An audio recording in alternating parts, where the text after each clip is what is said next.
very good morning and Om Shanti. It's a real pleasure to have all of you. So just to give you a brief introduction about David Bhai, who's been playing some mesmerizing music. David John Kilowski is his actual name. David Bhai was born in Adelaide in South Australia.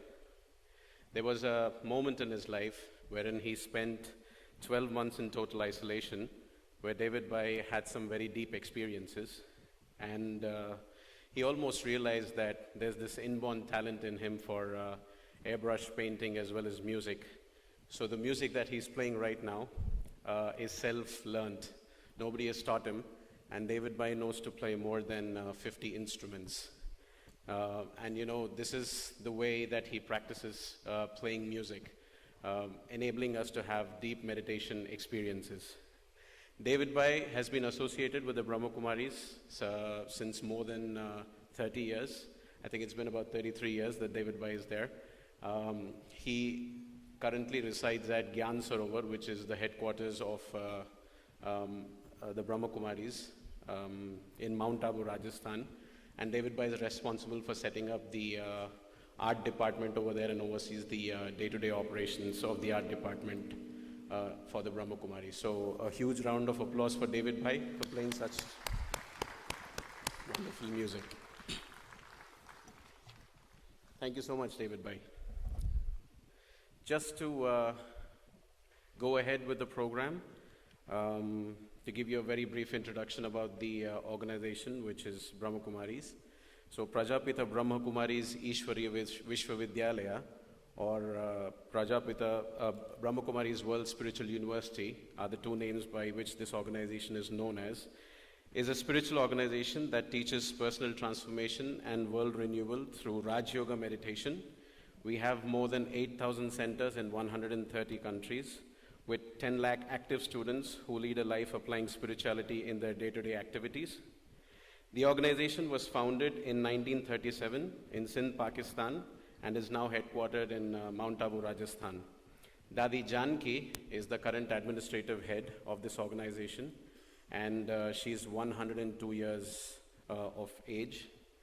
The Brahma Kumaris have an extensive impact in many walks of life as an international NGO.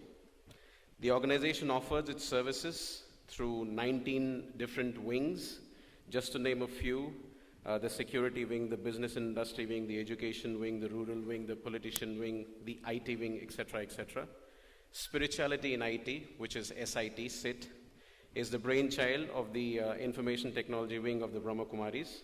This is the 6th anniversary of SIT. Since the inception, for the past 6 years, SIT has been organizing half-day to full-day workshops every second Saturday. Needless to mention the hundreds of programs that we've conducted in different organizations from which tens of thousands of individuals have been benefited. That's a very brief about the organization.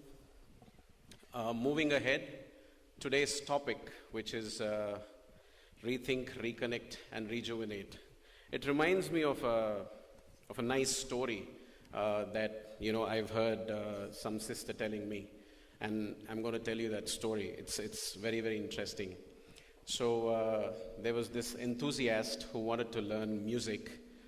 He was not from India. He was someone from abroad. And when people from abroad want to learn something, they're very passionate about it, be it spirituality, be it music, be it anything.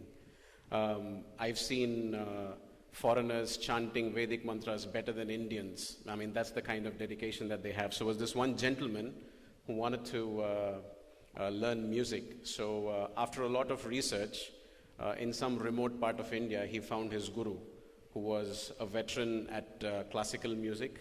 And he said that this is the person with whom I really want to go ahead and progress my career or start learning music. So what happened is, as soon as he went and approached the Guru first said, "I don't think you're fit to learn music." And then, this was basically to test his intention, of course. And then he was extremely persistent. He kept contacting the Guru time and again. And then the Guru finally said, "Okay, I'm going to teach you music." So it so happened that once he was inducted into the ashram. This was the old school, not the new, modern musical schools that you have. So once the Guru has inducted this gentleman into the ashram, the Guru told him, for the first 2 weeks, you only have to mop, sweep, and dust the windows. And he was wondering, what is wrong with the Guru? Why is he asking me to mop and dust and then, clean the windows? I'm here to learn music. Why is it that I'm not being taught music and, just asked to mop and clean? So he did that for 2 weeks, and then he went back to the Guru. You asked me to basically go ahead and mop and dust. I've done that for the past 2 weeks. What next? The Guru said, do that for the next 2 weeks, and then the next 2 weeks, and then the next 2 weeks. So 3 months have just passed away, just doing this. And then finally there came a day when the Guru and the Sishya was, face to face. And then the Guru asked the Sishya one question. He didn't say that, you have to continue this for 2 extra weeks. He said, let me ask you a question. When you came here, what was your intention behind coming here? He said, to learn music. So when I asked you to mop and sweep and clean and dust the windows, etc., what thoughts were going in your mind? He said, I thought you were a fool. I came here to basically learn music, and then you're asking me to mop and dust. I didn't find any kind of correlation between my purpose and your, purpose. And then the Guru said, you failed miserably at the test. And the student was absolutely awestruck. He said, why did I fail? He said, what were the thoughts that were going on in your mind when I asked you to clean? He said, there were a lot of waste thoughts that were going. Why is it that you're asking me to do it? There's so many people who can do it. I'm here to learn music, blah, blah, blah, etc., etc. And so the Guru said, if you're here to learn music, if I teach you music, you will learn music. If I give you a certain task, you are going to go ahead and fulfill that task, not think anything waste. So, rethink, reconnect, and rejuvenate. There'll be a lot of disturbances here, external factors, internal factors. We might be reminded by our mind, there's a huge flow of thoughts that happen. We might encounter some relationships and situations, some phone call, somebody might walk in. There could be a whole lot of instances wherein, there are going to be a lot of disturbances. But we're going to rethink as to the purpose that we are here. We're going to reconnect with ourselves, which unfortunately we've lost touch with. And then we feel rejuvenated at the end of this session. So, moving ahead, just to introduce the speaker, Yogesh Bhai. His full name is Yogesh Sharda. Yogesh Bhai was born in Malawi, Africa, with an Indian background and brought up in London and Oxford, England.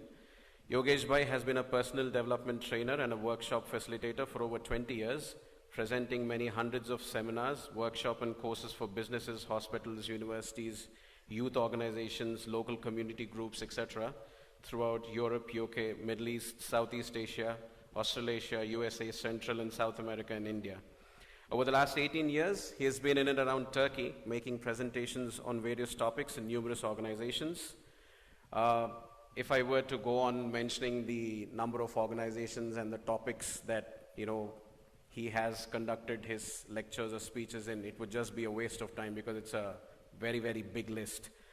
His training comes from the Academy for a Better World in Mount Abu, India, and the Global Retreat Center in Oxford, England. Both are run by the Brahma Kumaris World Spiritual University. So I welcome Yogesh Bhai to start the session. Rethink, reconnect, and rejuvenate. Thank you.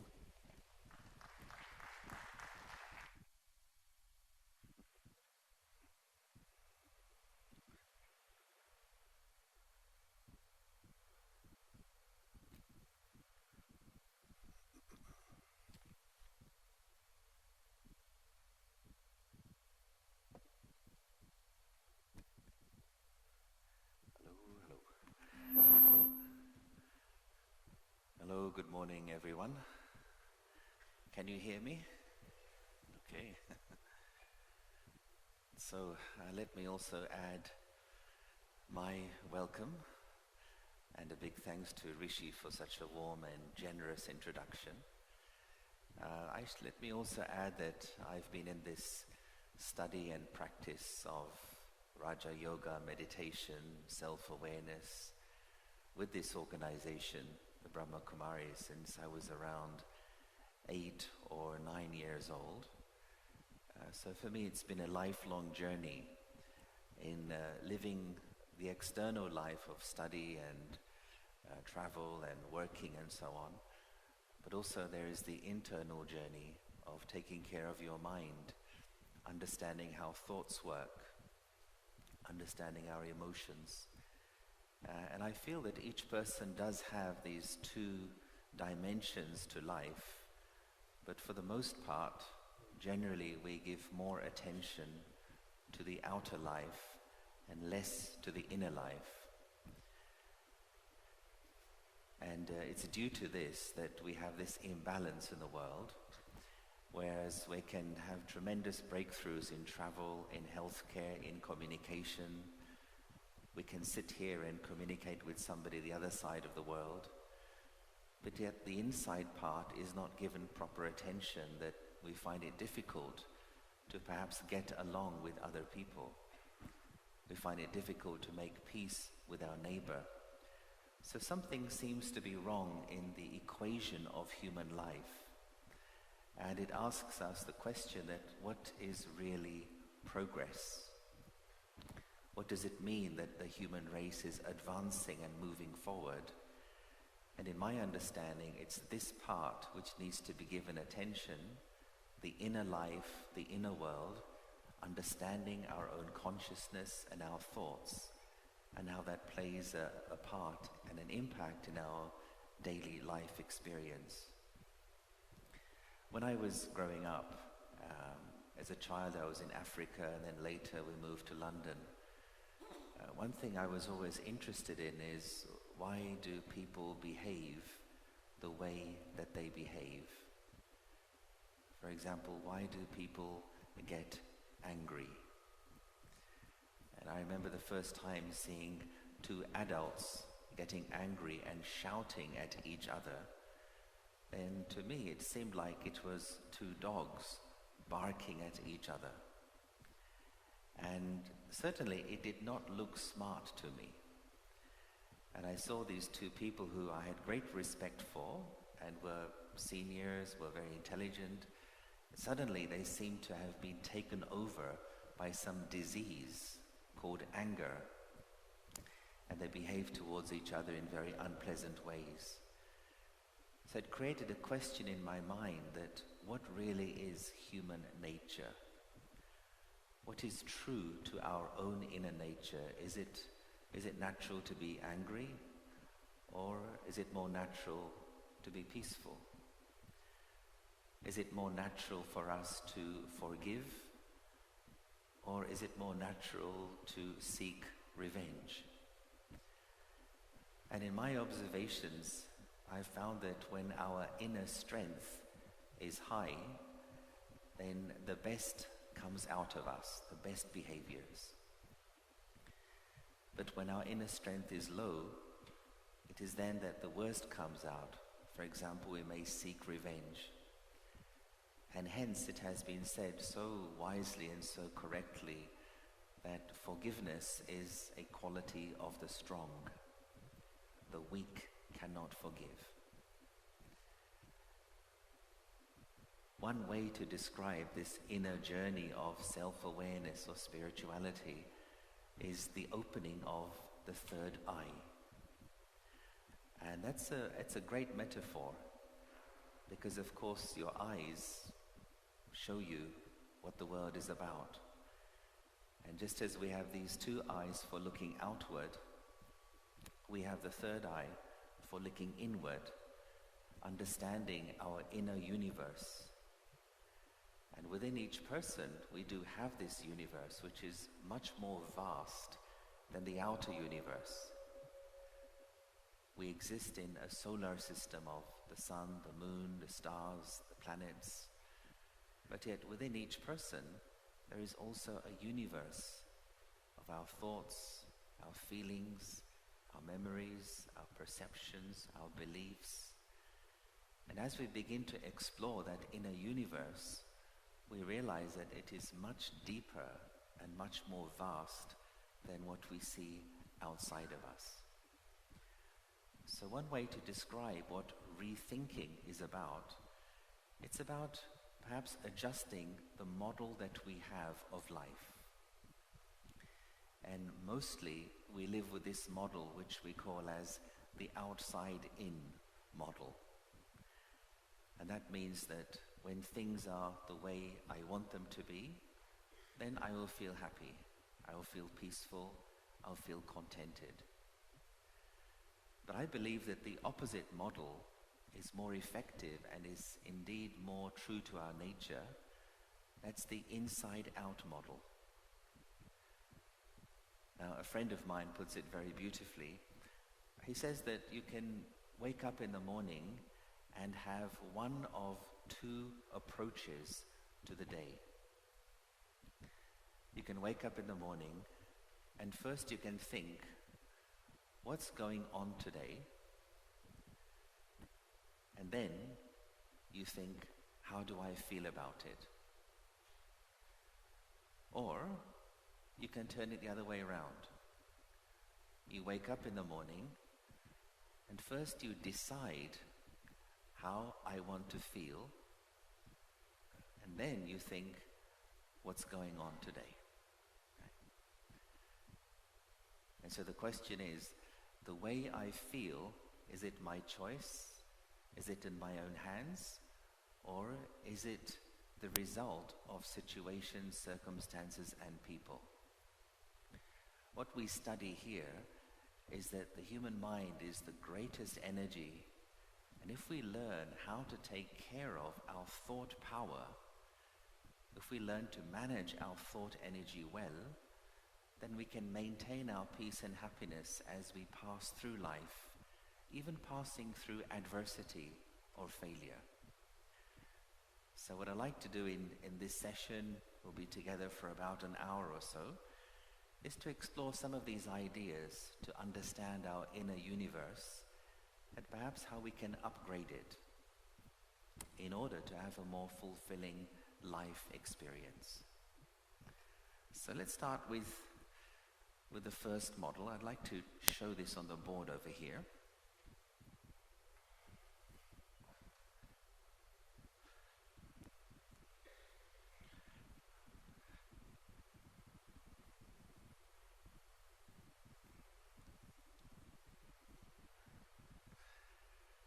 So I think you can all see that. And the question that I would ask is, what do you see?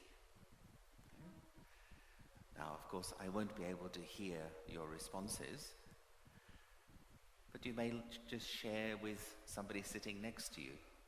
What do you see? Now, some people say, well, I see a thumbprint. Some people say, I see the universe. Some say, I see a spiral.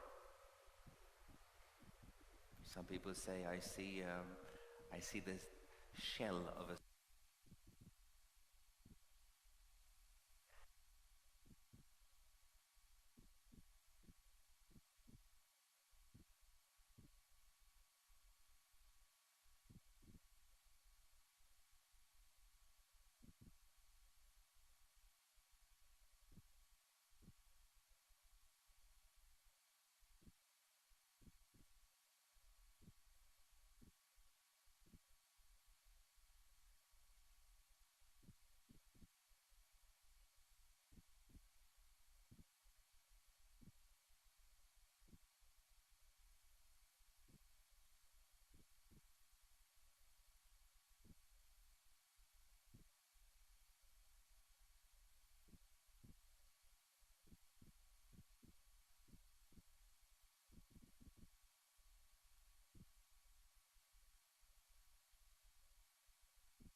able to see things from a new perspective.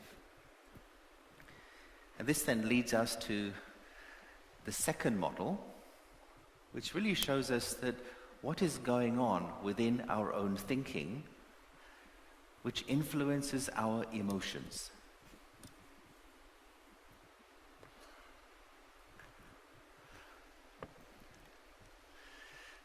Now, as we go through our daily lives, as we go through the cities, we are all faced with what we may describe as events. Okay, can you see that? Yeah, events. And so what are events? Events are just things happening around you.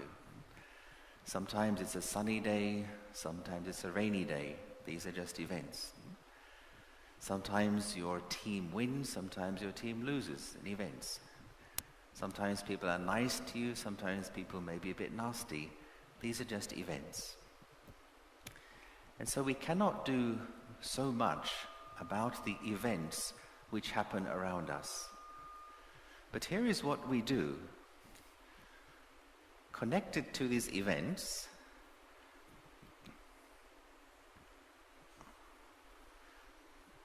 each one of us gives individual meaning. The event is outside of me, but the meaning I'm giving with my own mind. The event happens, the meaning I give to it. So there could be some event which happens right here in front of all of us, but each person could give it different and individual meaning. I could give it the meaning of, this is something terrible which happened. Somebody else could find the same thing very amusing. A third person may find it embarrassing. A fourth person may find it uninteresting. So the event is the same, but the meaning each one gives individually from their own mind and according to their own thinking. Now, why this is important is because the meaning that you give to events, this is influencing, determining, this is creating the way you feel. Yeah? In other words, your emotional state. So this is the sequence of events. First, something happens. Okay. Second, with your mind, you give meaning to it. And this happens very, very fast. Yeah? We walk through the streets every day. We see things, we hear things, we smell things, taste things, touch things. And our mind is giving meaning to everything that we come into contact with. And hence, human beings have sometimes been described as meaning-making machines. The giving of meaning happens in a nanosecond. We don't even realize it. And just as quickly is the result. That is where the emotion is generated. So it may be joy, it may be getting upset, it may be anger, could be any emotion. So we agree the sequence: event, meaning, emotion. Event, meaning, emotion. Do you agree? Right. I take silence as agreement. So although in theory we may agree, but in real life, in practical life, we don't live like this. In practical life, we live under an illusion. And the illusion is we think event directly is the cause of our emotions. And that's the belief that we carry with us. For example, how many times have you said, that person, he makes me very angry. Or, you make me very worried. Or, I am very upset because of such and such a thing which happened. Have you said that? Now, is it true? Is it true that you feel angry because of the behavior of some person? Is it true that you may be worried because of a situation? Is it true that you may be upset as a result of so-and-so? Actually, it's not true. The way you feel, for example, your anger, is not because of the way somebody spoke to you, but your anger is because of the meaning you are giving to the way somebody spoke. It is that meaning that you give to the event which is creating your emotions. Even the emotion of worry, fear, it is not because of an event or a person, it's because of the meaning your mind is giving to the event and person. Now, this is both good news and bad news for us. The bad news is that there is no one to blame for your negative emotions and bad moods. So, sorry about that. But the good news is exactly the same. Your state of mind, your mood, your emotions are entirely in your hands if you choose to be like that. You no longer need to be a victim, an emotional victim of situations, people, and circumstances. If you choose to own and to upgrade the meaning that you are giving to the events. The message here, which I believe is really one of the main principles of enlightened living or living with spirituality, is do not try to control the events with your mind, but rather own and take care of the meaning that you give to the events. Now, why this is a challenge is because we live in a world where there is something called the culture of blame. We only have to open the television news or read the newspapers to see that there is a huge amount of finger pointing in the world. It's because of them, because of her. Maybe in our offices too, perhaps in our homes. Everybody's blaming somebody else for their situation. But when we blame others, then we disempower ourselves from being able to grow, to evolve, to mature as a person. An important step in spiritual living is this realization that I cannot control people, situations, and events, but I can control the way I choose to relate to them. My peace of mind and my happiness is my personal property, and this is non-negotiable. If we make that kind of contract with ourselves, if we rethink our mindset towards life, we realize that in fact this opportunity has already and always been with us. But it's just that we have fallen into very limited ways of thinking, which has resulted in this culture of blame. And so this idea that your emotions are a result of events, this is in fact an illusion. Now let's just, before we go further, let me just ask you, the things that you have learned in your life so far, how have you learned them? What has been your learning style? Now some people say, well, reading books, or some may say listening to lectures. Some people say maybe from family. of various ways by which we learn and acquire information. But I'd like to do just a little experiment with you in learning styles. Would you like to do this? Yeah? This would mean that you have to stand up for just a moment. Is that okay?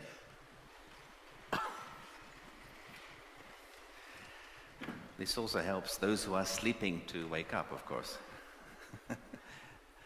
All right, so I'm just going to ask you to do as I say. Do you agree? Do you trust me? Seriously? All right. I'm not responsible for the consequences. Okay, so just put your right arm out parallel to the floor, if you would. Some of you may need to move a little, not to hit anyone. Okay, good. And now just bring your hand in towards your body. Okay, keep it parallel to the floor. And now move your hand out again. And just bring your finger and your thumb together. Bring your hand in towards your body. Keep the focus, keep the concentration. Okay, you're doing very well. And one more time, move your hand out and just stretch your arm as far as it can go. And one last time, bring your hand in towards your body. Bring it up to your face and gently, very gently just touch your chin and freeze. Hold it right there. Do not move. Just keep it right there.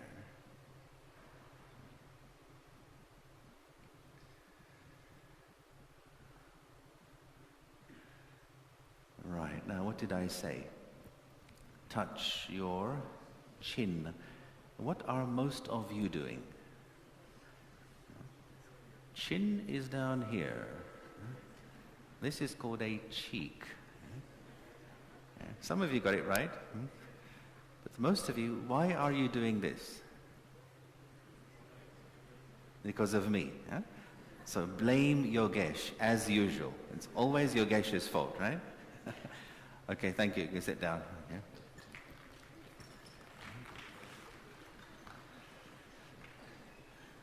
So, what does this tell us? It tells us as human beings, we learn more through our eyes than through our ears.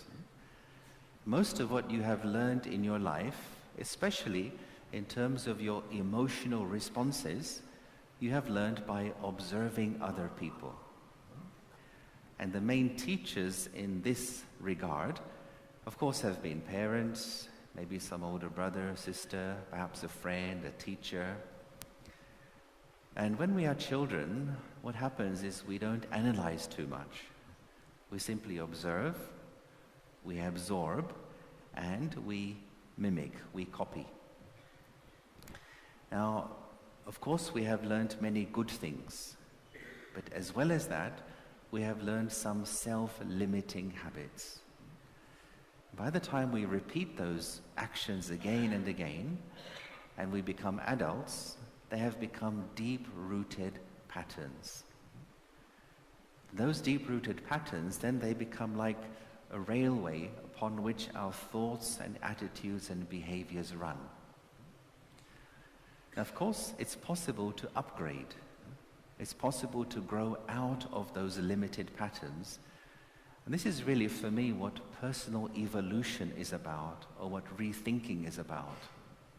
Let's have a look at how we can upgrade our thinking with regard to improving the meaning that we are giving to events. Because the whole emphasis here is on giving better meaning to events. The question arises, what is meaning comprised of? What makes up meaning? What are the ingredients of meaning? What is the meaning of meaning? Now, there are three things that go to make up meaning. And let's explore just one of them for now. And that is something called perspective, which is really to do with the position from which you are seeing something. So what would happen if we raised our perspective of life and events? Let's have a look at the model of perspective to help us to understand this.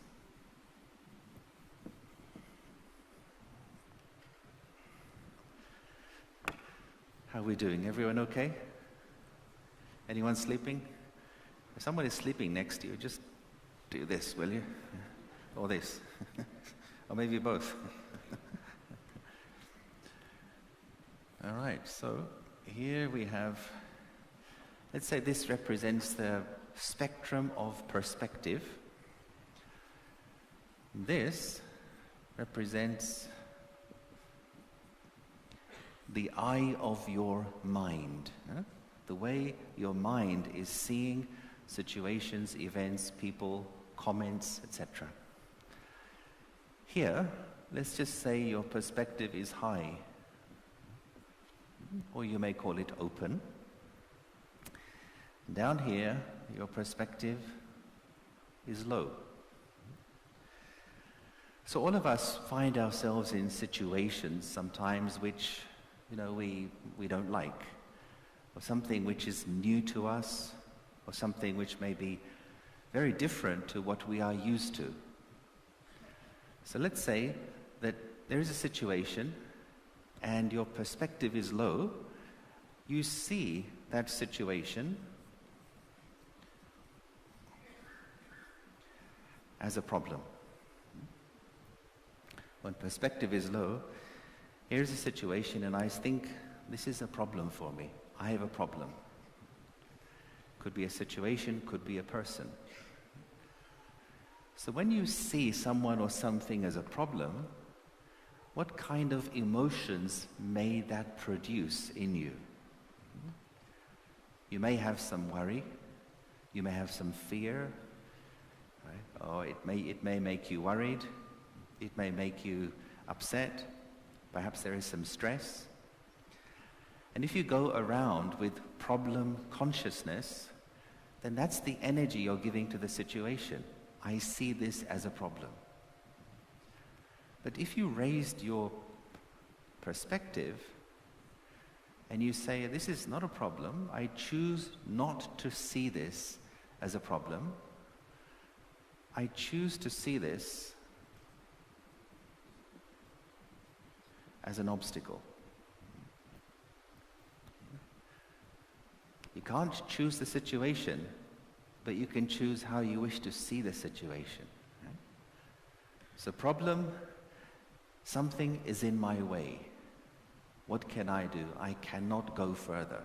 I have to stop here.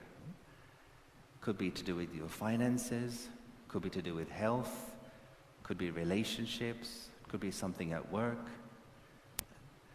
But if you change your vision, you begin to think differently, and you say, I choose to see this as an obstacle, your focus is not on the situation, your focus is on you.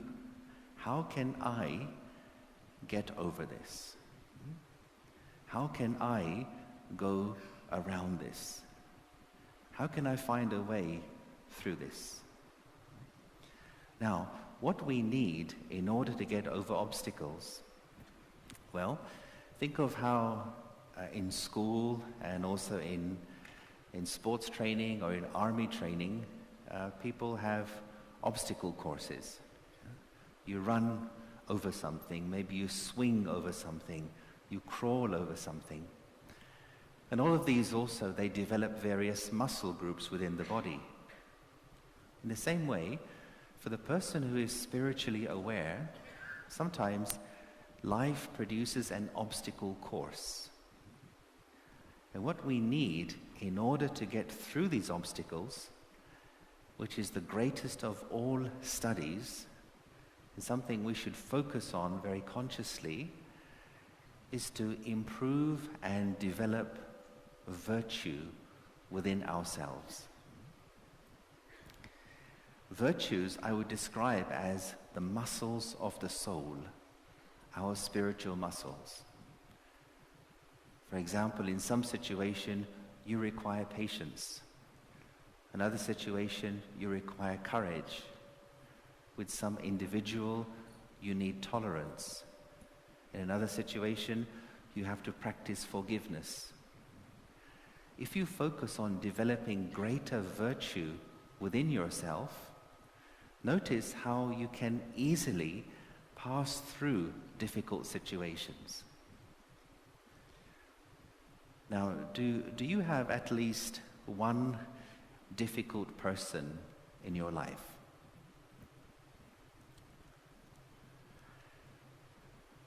Smiling means yes?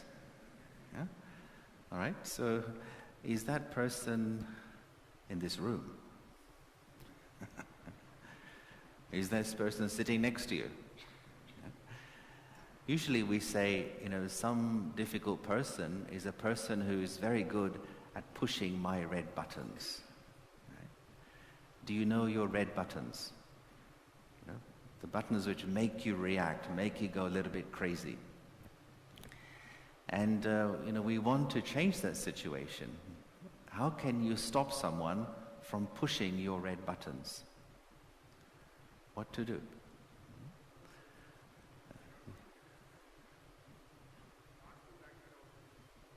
Okay. Usually what happens when somebody pushes our red button is we look for theirs to push back, right? Somebody irritates you, you irritate them back. But it seems to be that there's one person in the world who is like a world expert at pushing your red buttons. It's almost like they have a PhD in irritating you. And they have been strategically placed in your life just to make things difficult for you. Now, of course, when we are reacting to people, then that's what we call as, let's say, unenlightened living. But enlightened living, or what we call as spiritual living, is the awareness that, okay, I find this person difficult, or this person's personality is opposite to mine, but the way I feel is my choice and my responsibility. So the real solution here is I learn to develop greater self-control. I learn to deactivate my buttons. That's the work that we have to do, rather than trying to change the other person. Now, if you go into a lift and you push the buttons, nothing happens, what do? You come out, you take the stairs. In much the same way, if I develop a very natural self-control, when people push next time, when they make those comments, for example, there'll be no reaction. And this sends a non-verbal message to the other person that you can no longer upset me. You can no longer control me. Non-verbal message. And one of the principles of spiritual living is never ask to be respected, but instead increase your self-respect. The more you increase your self-respect, the more naturally respect will come to you. This is a principle. The quality of your relationship with yourself impacts the way other people relate to you. And so if we apply this thinking in our life, in our relationships, notice how the world around you begins to adjust to your new relationship with your own self. Okay, as we continue to upgrade, the problem becomes an obstacle. Now, as my perspective rises, the obstacle now I see as an opportunity. Now here is an opportunity for me to apply what I am learning. Okay? So instead of seeing it as a problem, opportunity to practice. And as your perspective continues to rise even higher, the same thing, the same situation, now I see as a test. Now, do you like tests? Hands up those who like tests. You do? Oh, quite a few. So maybe we can arrange some for you at lunchtime. How's that? Yeah? Well, when we're at school, we may not like tests, but tests actually are there not to punish us, but for me to know what I really know and what I need to pay attention to.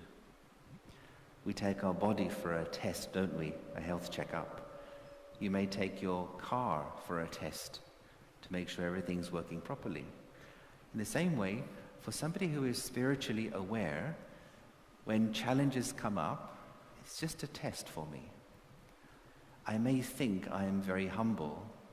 How do I know until a situation tests me? I may think I'm a very tolerant person. How do I really know until I face something or someone who's difficult? I may think I'm very honest, but how do I know until my honesty is tested in practical life? So our thinking changes, and we see the situation as a test. Hence, we're not fighting the person or the situation, but we're asking ourselves, what is this calling upon me to do? And then we have the final stage. Now, what do you think is the final stage? What does the problem change into? Again, of course, I can't hear you. Some may say solution. The word I like to use is this changes into a gift. Right? The same thing which previously I considered to be a problem, now I see, you know what, it was a gift for me. Right? Which means perhaps I learned so much. Or the situation opened my eyes to seeing things in a new way.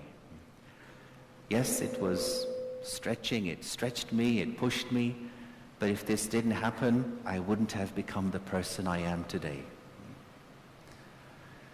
Now, some gifts come to you very beautifully wrapped. Very nice gold paper, perhaps a red ribbon, very attractive. But you open it, and inside, not so useful. Other gifts come to you badly wrapped, tatty, unattractive, maybe even foul-smelling. But hold on just a moment. Open the gift and see what's inside. Maybe there's a real diamond for you.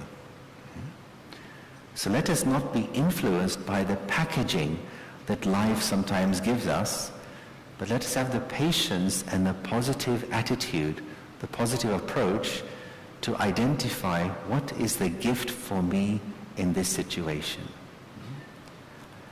And if we have this kind of rethinking, if we upgrade our thinking, we will continually be learning at every moment through life, learning, growing, evolving, maturing.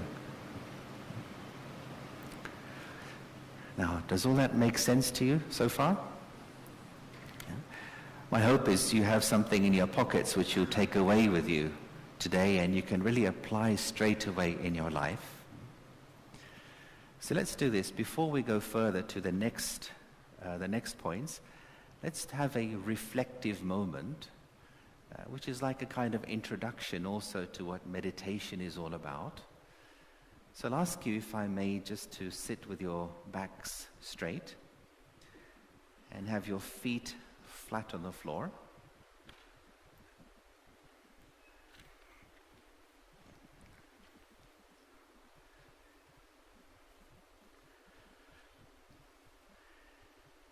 And And just allow your hands to just rest gently on your legs.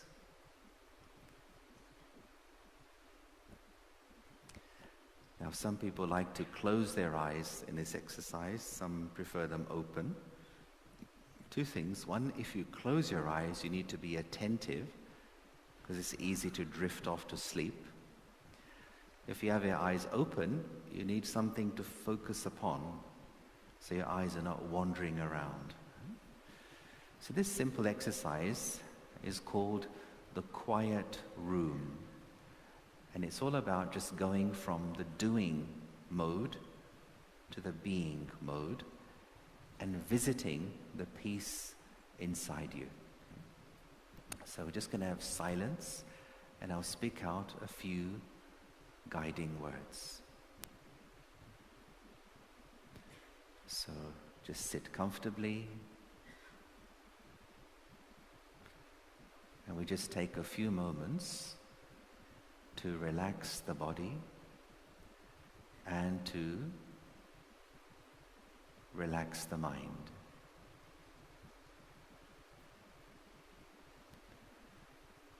For a few moments, I choose to leave the outside world outside and just to be with my own self. I know in daily life I play many roles, some to do with work, some with family. But for these few moments, I want to step back from all of that.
You can let go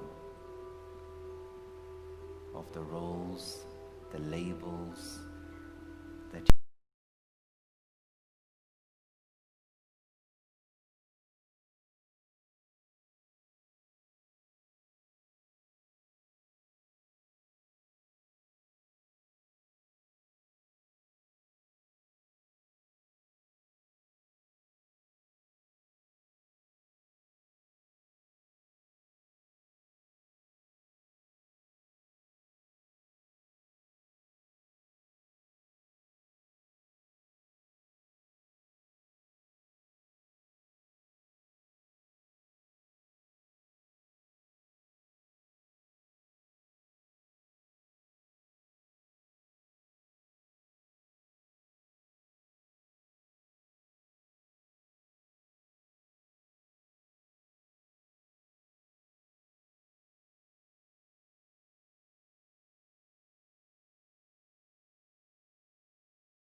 as you do so, the thoughts begin to slow down.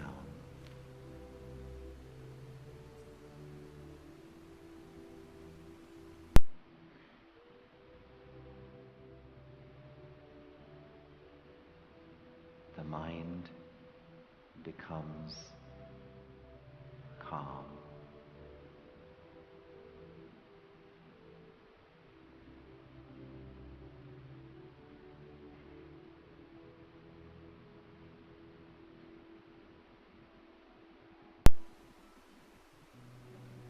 Just be with this feeling of peace in your mind for 1 minute.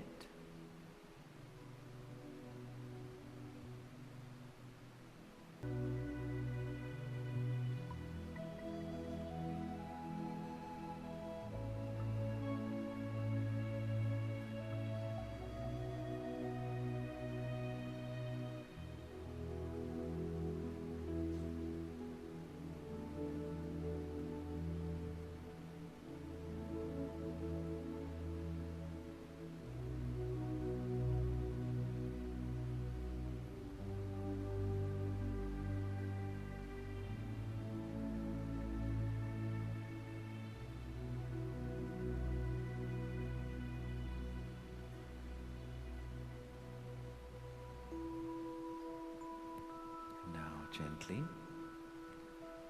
I return to the awareness of this room here.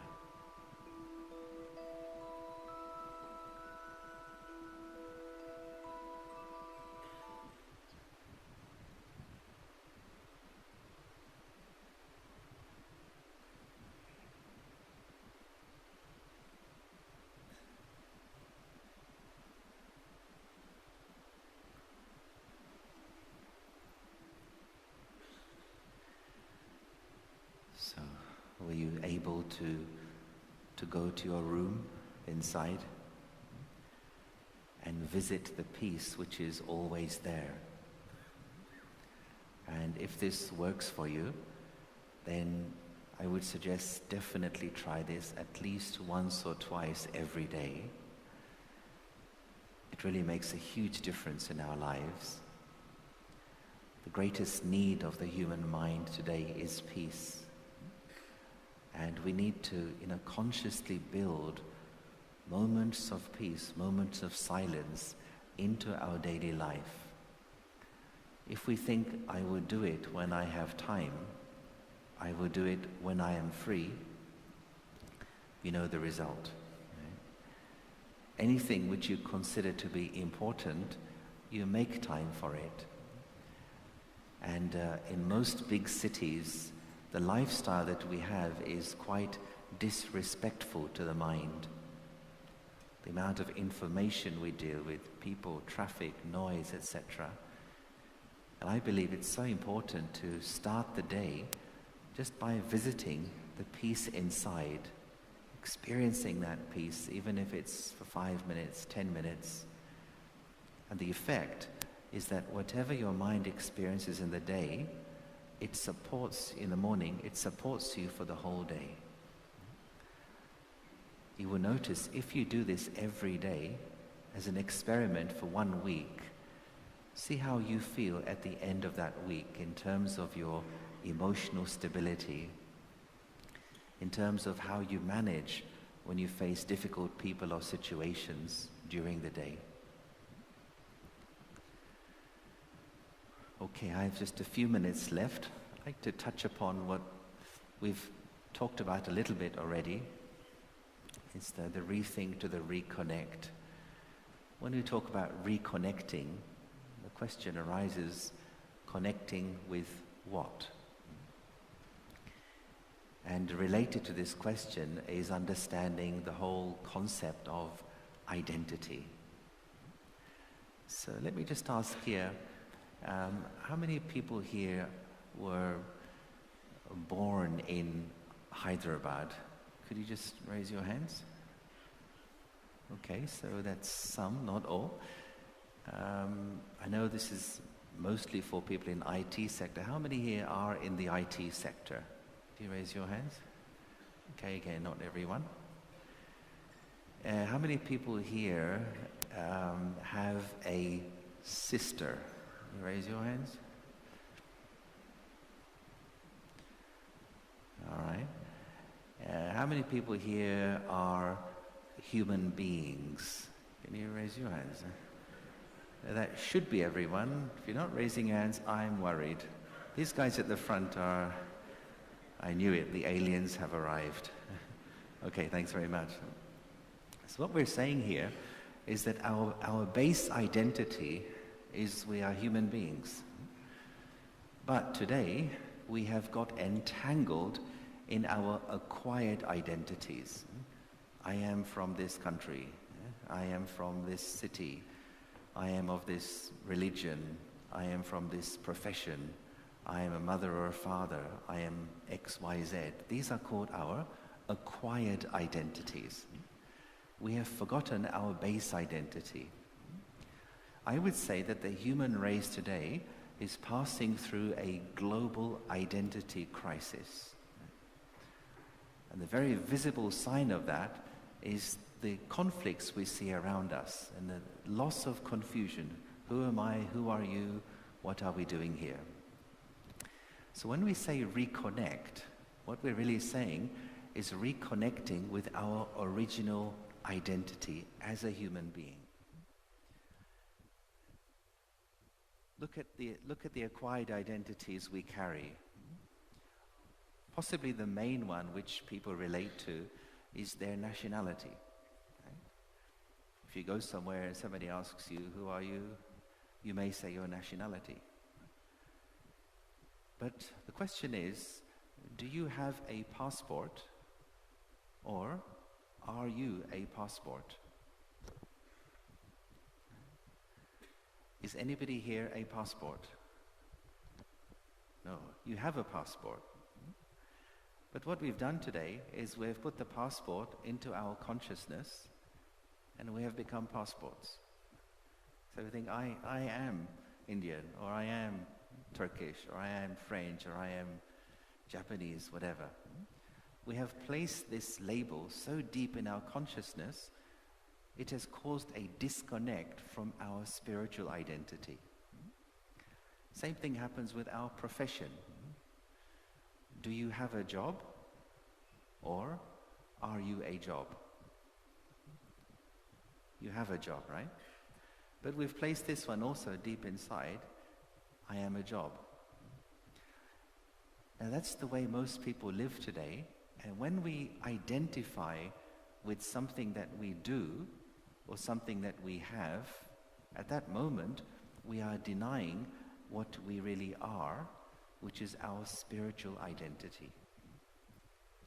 To reconnect means also to disconnect from that which is temporary and to live in the awareness which we describe as soul consciousness.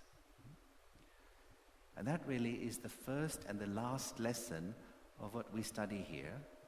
The simple awareness, practicing to live in the awareness, I am a peaceful soul. It's not enough to accept this. It's not enough to believe this. What is important is to live this, to practice this. Whilst you are walking around, whilst you are moving, having your meals, conversing with someone, being in that awareness, I am a peaceful soul. You know, sometimes people ask the question, how can I improve my meditation? Well, my experience is the quality of your meditation depends on what your mind is doing when you are not meditating. It means for the whole day, as you go through the day, what is your mind doing? If you are in this state of soul consciousness in daily, normal, waking life, you are fine-tuning your consciousness. You are raising your consciousness. And when you sit to meditate, your concentration is also very good. So the message of Reconnect is this. disconnect from the temporary, connect with what is eternal and true, and live in that awareness. And as a result, you redefine your relationship with the temporary labels. You have this awareness, I have a nationality, but I'm not a nationality. I have a job, I'm not a job. And even our family roles. You may be a mother, a father, a son, a daughter, a husband, a wife. You realize even these are roles, but it's not who I really am as a spiritual being.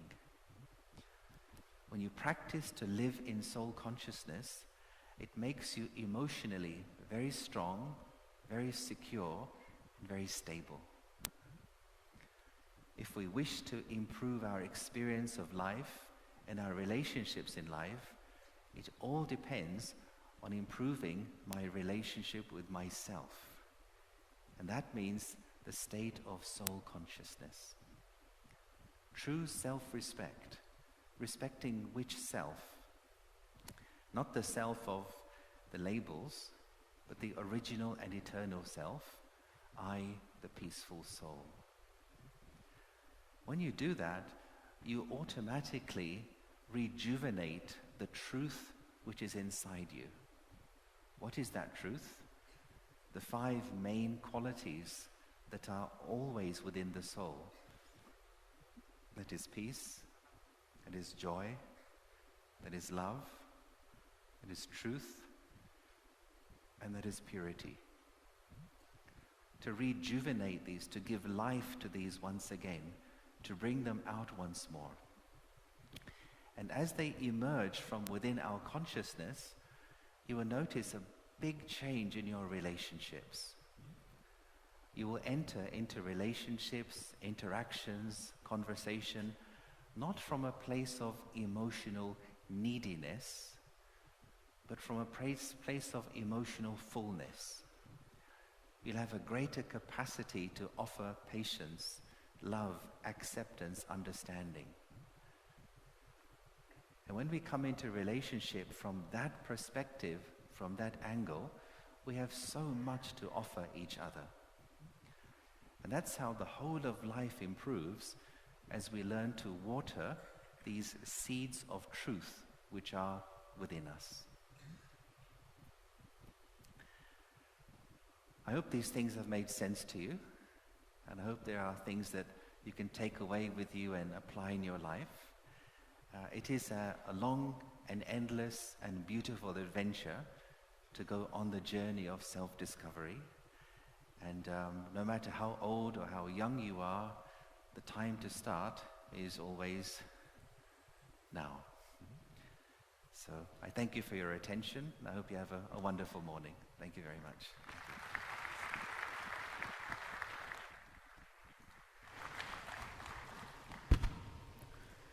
Thank you so much, Yogesh Bhai, for those rather very intriguing thoughts that enable us to, get into the journey of self-realization and how to rethink, reconnect, and then rejuvenate. Can we have another very big round of applause? Because backstage we could really experience the peace in the hall when Yogesh Bhai was given the commentary, and then we were all meditating. So thank you so much for that experience as well. Moving ahead in the program, I invite David Bhai, Varun Bhai, Hamshika Ben and Vishnu Priya Ben to come and sing a song right now. Like I mentioned, this is the 6th anniversary, so the song will be sung in 6 languages. So can I please invite them? All of them are active members of the Spirituality in IT. Rahul Bhai works, and then he also contributes a lot of time. Hamshika Ben works too. David Bhai, like I said, is at Gyan Sarovar rendering his services, and then Vishnu Priya Ben offers his services at Shanti Sarovar.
Good afternoon.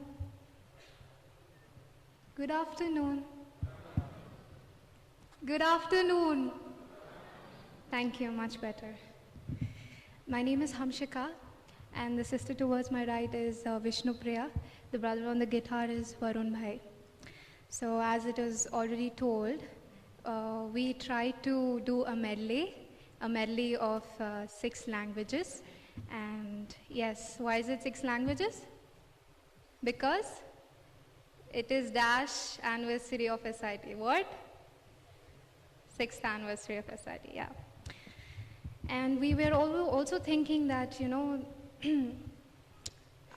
it's probably only our country that various languages, myriad of languages and religions share the same roof in harmony. So dedicating the song to the beauty of our country, here we go.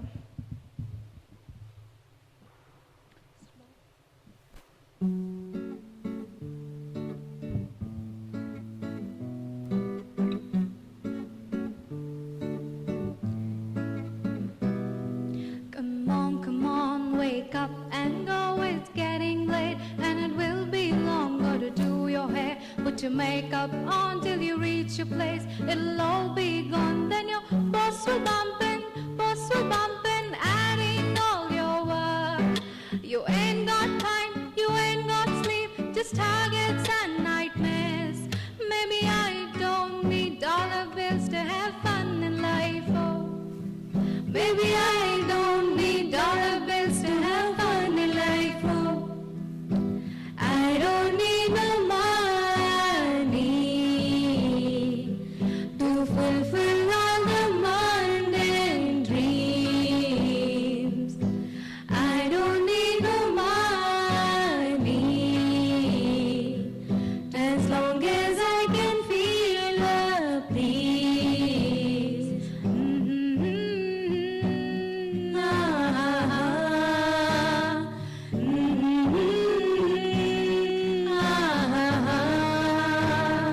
तू ये तुला बोलता है तुझी ही सावड़ी ए कबीरा तू ये ना ए कबीरा से रजा हे तर आपलेच घर आणि आपले कुटुंब उड़ रहा मन पंछी कि अब तो उड़ रहा मन पंछी ला ला ला ला ला मिल गई है मंजिल कि मुझको मिल गई है मंजिल कब से खुशी मेरा हाथ में थी सोचा न था दिल को इतना सुकून मिलेगा सोचा न था ऐसी मुश्किल का हल मिलेगा सोचा न था उड़ रहा मन पंछी कि अब तो उड़ रहा मन पंछी ला ला ला ला ला मिल गई है मंजिल कि मुझको मिल गई है मंजिल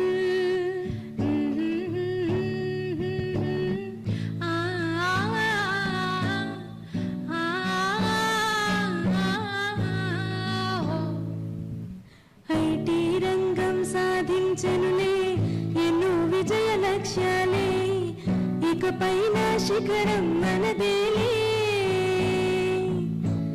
ఐటీ రంగం సాధించనులే ఎన్నో విజయ లక్ష్యాలే ఇకపైన శిఖరం మనదేలే గత ఆరేళ్లుగా మన సాంగత్యమే గడించింది మన విజయమే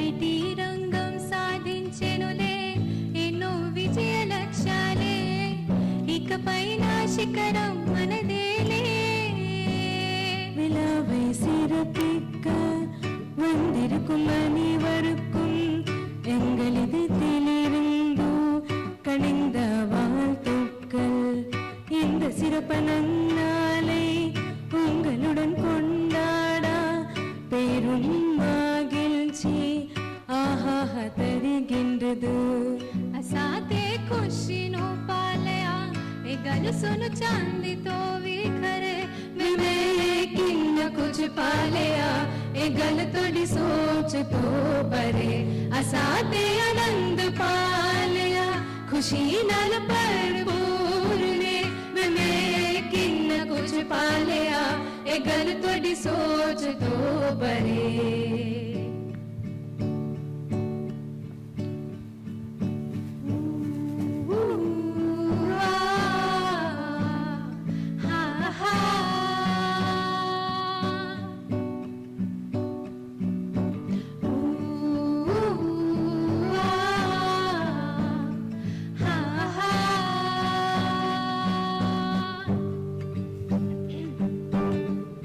Sometimes I lay under the moon and thank God I'm breathing. Oh, then I pray, don't take me soon, 'cause I am here for a reason. Sometimes in my tears I drown, but I never let it get me down. So when negativity surrounds, I know someday it'll all turn around because all my life I've been waiting for the people to say that we don't want to fight no more. There will be no more wars, and our children will play. One day, one day, one day, one day, one day, one day, one day, one day. Thank you so much.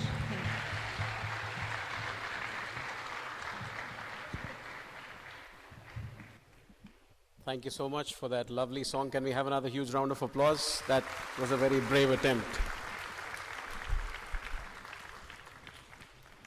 Moving forward, I request David Bhai to please come onto the stage and then sing an English song for us. David Bhai, yes.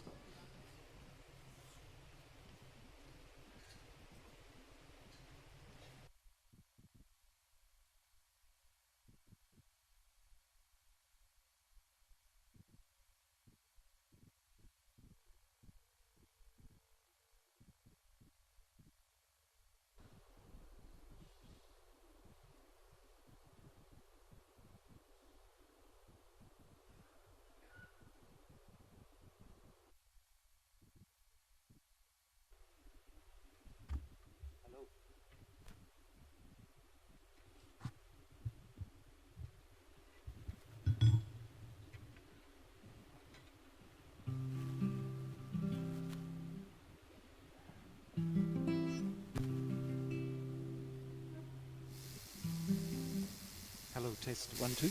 Hello. So this is a song about light. So this is to be light and how the light is inspiring us, the divine source.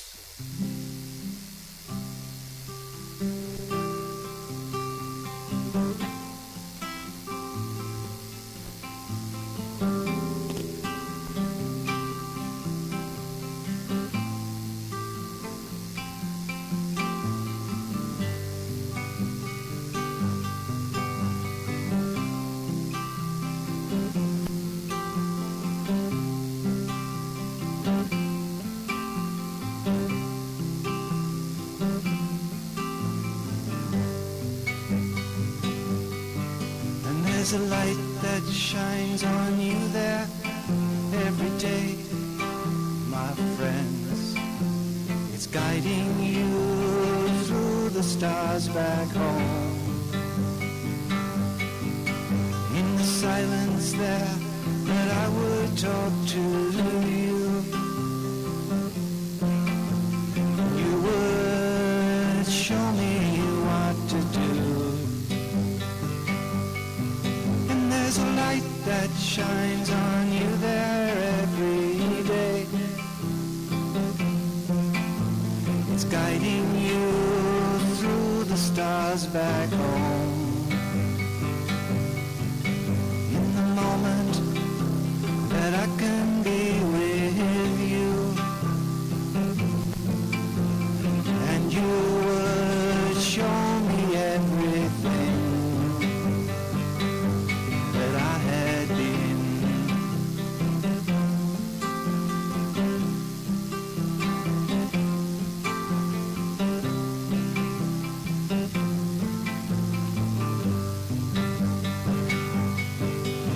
there's a light that shines on you there every day, my friends. It's guiding you through the stars back home. In the silence that I would talk to you, and everything you've given back to me. There again,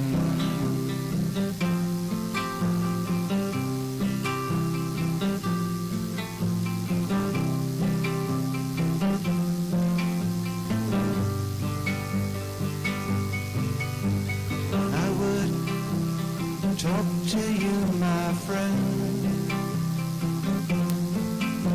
You're coming back to me again, just like before, just like before, just like before.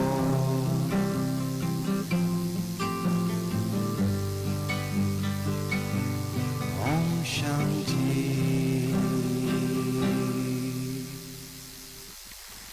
Thank you. David Bhai, that was really mesmerizing. Thank you so much for that wonderful song. Like I mentioned, David Bhai knows to play more than 50 instruments, so this is just a trailer of his talent. So thank you so much for that. Another round of applause, please. Thank you. Moving ahead with the program, the celebrations of the 6th anniversary will start now. So I would like to invite distinguished dignitaries onto the dais. First, can I call upon Yogesh Bhai from Turkey to please come and come onto the dais, please.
Can we also have Brother David to please come onto the dais, please. David Bhai.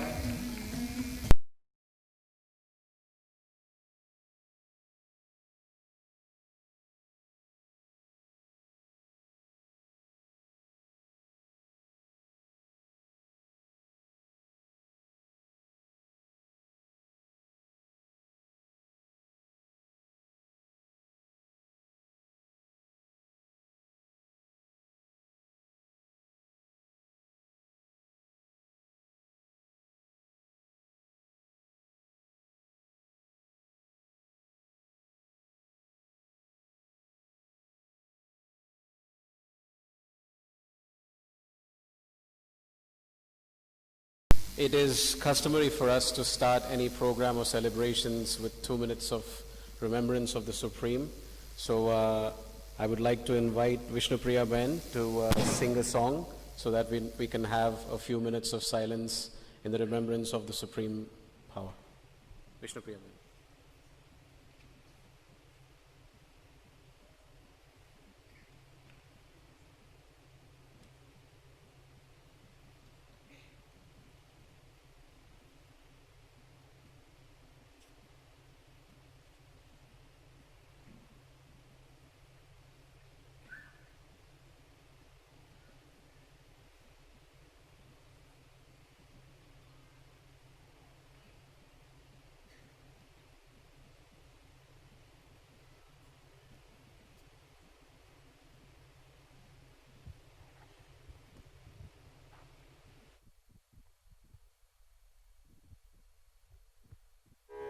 गांव में रहने वाले एक धर्म गुरु के पास भेजे।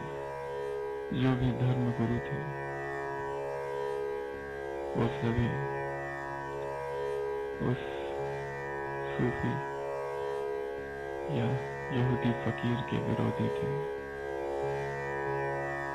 फिर भी उस यहूदी फकीर ने कहा अपने शिष्य को कि ये किताब तुम उस धर्मगुरु के पास ले जाओ। शिष्य ने कहा कि आप न भेजे तो अच्छा है, क्योंकि यहाँ के जितने धर्मगुरु हैं सभी आपके विरोधी हैं। न मालूम क्या व्यवहार करे। फिर भी उस फकीर ने कहा तुम ले जाओ। और वो शिष्य उस किताब को लेकर धर्मगुरु के घर पहुंचता है। धर्मगुरु तब बगीचे में बैठा होता है अपनी पत्नी के साथ। शिष्य उस धर्मगुरु से कहता है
In the fire of God's love.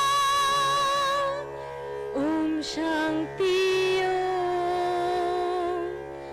Om Shanti Om Shanti की महिमा समझे दुनिया की हर को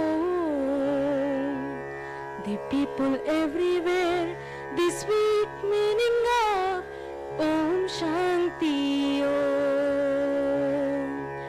Om Shanti I'm a peaceful soul Om Shanti I'm a peaceful soul Om Shanti dispel the darkness of primordial ignorance.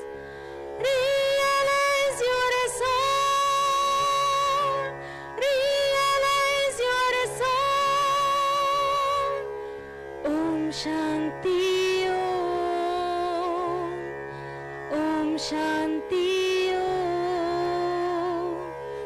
Om Shanti Om Shanti Om Shanti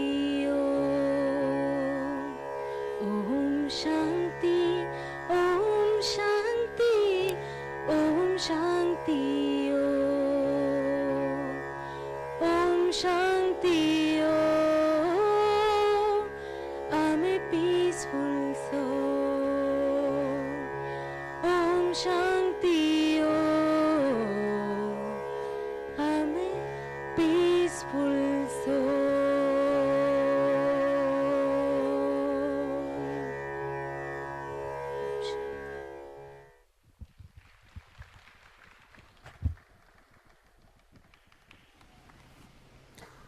Thank you so much, Vishnupriya Ben, for that very nice song.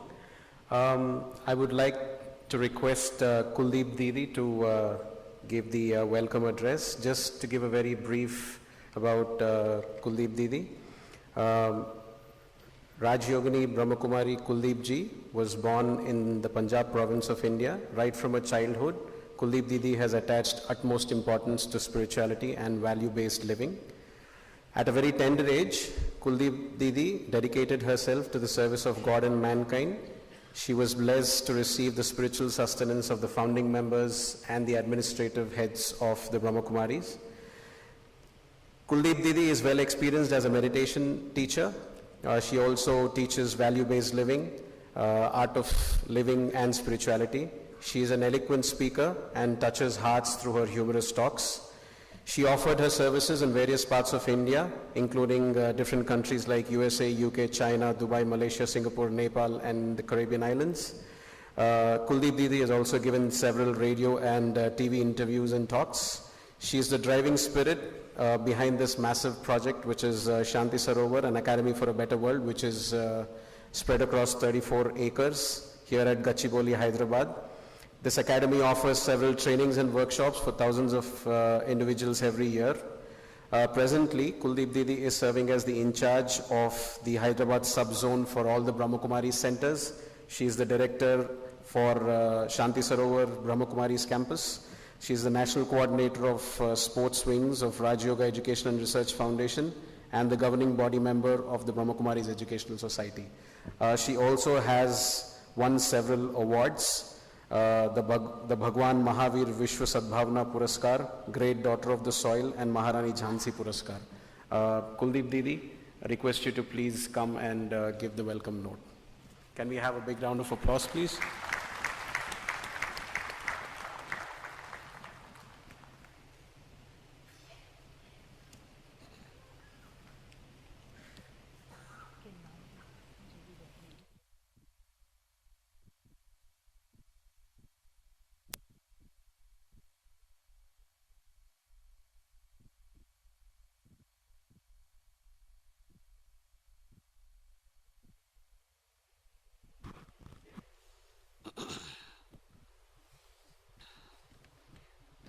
Om Shanti.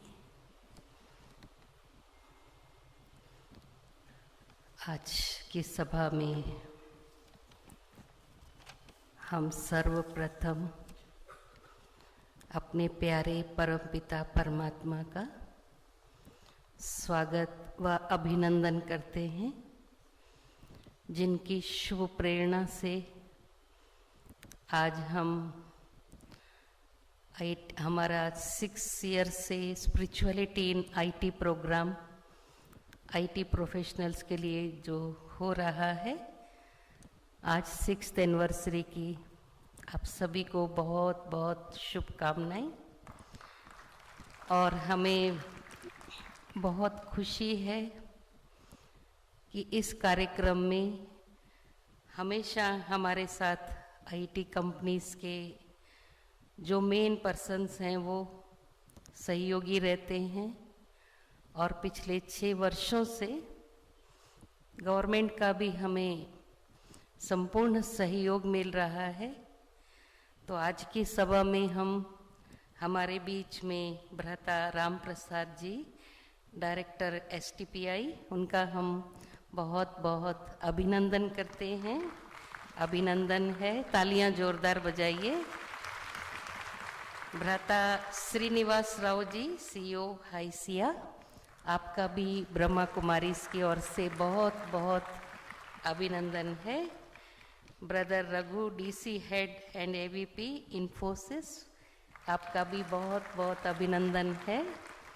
और हम सब के बीच में हमारे प्रिय जो राजयोगी योगेश भाई विशेष 2 वर्षों से इस कार्यक्रम हेतु खास विदेश से यहाँ आते हैं, तो हम सब के लिए बहुत गौरव की बात है। उनके विशेष अनुभवों से आप सब भी अनुभव प्राप्त कर रहे हैं और भी उनसे सुनेंगे ही। तो विशेष टर्की से वो आप सबके लिए, आप सबको इस ईश्वरीय संदेश को देने के लिए कि किस प्रकार आईटी वाले भी अपने को इस दुनिया में सबसे क्या कहेंगे, सबसे ज़्यादा ऊंचाई पर जा सकते हैं, और वो भी स्ट्रेस फ्री रह सकते हैं। और हमारे बीच में भ्राता डेविड जी, जो अपने सुंदर साइलेंस म्यूजिक से हम सबका मनोरंजन करने के लिए माउंट आबू से आए हैं। वैसे वो विदेशी हैं, लेकिन बहुत काल से वो माउंट आबू में रहते हैं, तो उनका भी हम बहुत तहे दिल से अभिनंदन करते हैं। आप सभी भी जो इस सभा में पधारे हैं शांति सरोवर में, आप सबका भी बहुत बहुत अभिनंदन है। तो आज के इस कार्यक्रम में आप सब ने अपनी उपस्थिति दिखाकर ये साबित किया है कि आईटी प्रोफेशनल्स के लिए कितना आवश्यक है ये मेडिटेशन। क्योंकि अभी दुनिया में जितनी गति तीव्र हो रही है आईटी के कारण, सभी बातों में हमारी स्पीड तो बढ़ गई है, लेकिन साथ साथ हमारी टेंशन की स्पीड, स्ट्रेस लेवल भी बहुत फास्टली चल रहे हैं। और हर कोई चाहता है कि हम टेंशन फ्री रहें। दुनिया में इंफॉर्मेशन की कमी नहीं है, क्योंकि आज छोटे बच्चों को भी पता है, इंटरनेट में, गूगल में जाओ, सब इंफॉर्मेशन मिलेगी A to Z। लेकिन परमात्मा हमें कहते हैं कि बच्चे, अगर मेडिटेशन से आप अपना इनर नेट खोल लेंगे आत्मा का, बहुत कुछ मिलेगा, जो चाहे वो उपलब्धि हो सकती है। तो इंटरनेट की बजाय इनर नेट ज्यादा खोले।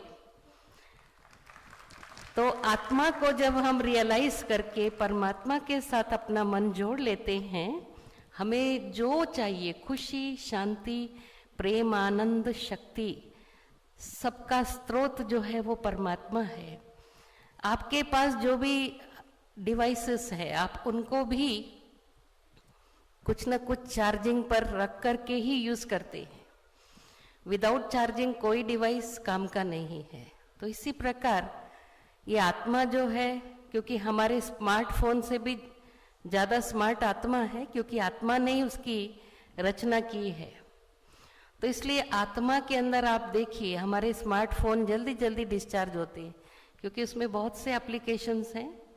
और आप सोचिए आपके माइंड में कितने एप्लीकेशंस हैं, हमारी बैटरी कितनी डिस्चार्ज होती होंगी, और आप कितनी बार चार्जिंग करते हो आत्मा रूपी बैटरी को। तो ये मेडिटेशन एक सोर्स है जिससे कि हम आत्मा को परमात्मा से कनेक्ट करते हुए अपनी आत्मा को सदा चार्ज रखेंगे। क्योंकि लो बैटरी की निशानी क्या है, जैसे आपके फ़ोन की लो बैटरी होती है तो आपको बहुत टेंशन होता है, अभी मैं किसको अर्जेंट कॉल करना हो तो कैसे। तो इसी प्रकार हमारी लो बैटरी के कारण हमारे अंदर खुशी नहीं है, हमारे संबंधों में भी समरसता नहीं है, हार्मनी नहीं है। हम किसी से भी जो व्यवहार करना चाहते, अच्छा बोलना चाहते, परंतु इरिटेशन में कुछ गलत बोल देते हैं तो अपने जीवन भर हम पश्चाताप करते हैं। तो ऐसी सब समस्याओं का समाधान आप राजयोग के माध्यम से प्राप्त कर सकते हैं। मैं पुनः आप सभी का बहुत बहुत अभिनंदन करती हूँ। आज की सभा में पधारे हुए सभी मेहमान और सभी भाई बहनें, आप सबका भी, और विशेष जो हमारे ऋषि भाई आज की सभा को एंटरटेन कर रहे हैं, मंच को संभाल रहे हैं, उनका भी स्वागत है। और सब ब्रह्मा कुमार कुमारी भाई बहनें जो इस कॉन्फ्रेंस को सफल बनाने में सब सहयोगी हैं, उन सब सहयोगी आत्माओं का बहुत बहुत बहुत अभिनंदन है। Om Shanti.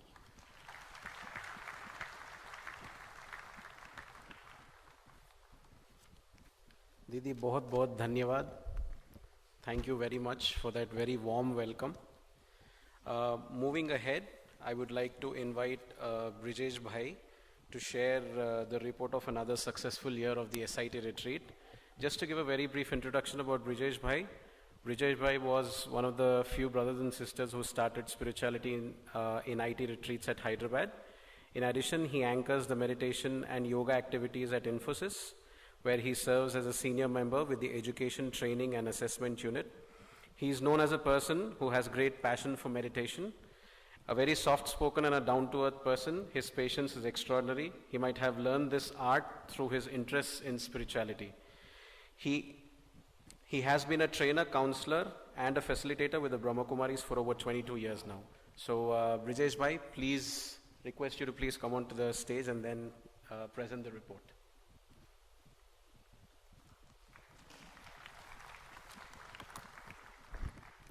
Thank you, Rishi Bhai. Good morning, sisters, brothers, ladies, gentlemen, friends, and colleagues, dignitaries on the dais. It's an honor and pleasure for me to be here on this momentous occasion when each one of you will also experience the beautiful, blissful moments of celebration along with the talk which you have just heard by Yogesh Sharda. This has been a very long journey with Brahma Kumaris, but the association with IT industry has been since the last 12 years, especially when I started doing these services. I would like to invite you all to see a beautiful presentation. I'm not sure if the people on the dais are able to see that. Yes. Maybe can somebody help them to do that? Yeah. So this is about the SIT retreats, which started 6 years back, and some of us in IT industry gathered at Shanti Sarovar to discuss new ways of serving IT professionals in the happening city of Hyderabad. And around 10 square kilometers, we have around 4 lakh IT professionals who will be benefited. And we thought that based on our experience, both as an IT professional and a spiritual evangelist, we felt that adopting the broad theme of applied spirituality will be appropriate for these retreats. And intention was to make these simple yet profound principles of spirituality applicable and accessible to IT professionals who are under stress most of the time. Well, who are we? What are we? Global presence and our core values we would like to share through this presentation. We are actually very much like you. Most of you sitting here. We are just creating a space, probably instruments of God, to ensure that each of you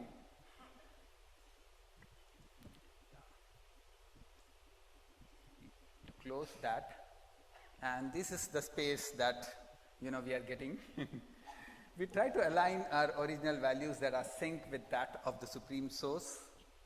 We are spread in all metros. Now that SIT Retreats has become a global initiative also, and we've started doing spirit summits. We sowed the seed in 2010 at Hyderabad when a group of IT professionals, mostly from Infosys, who started coming for weekend lunch. It was street meet and lunch.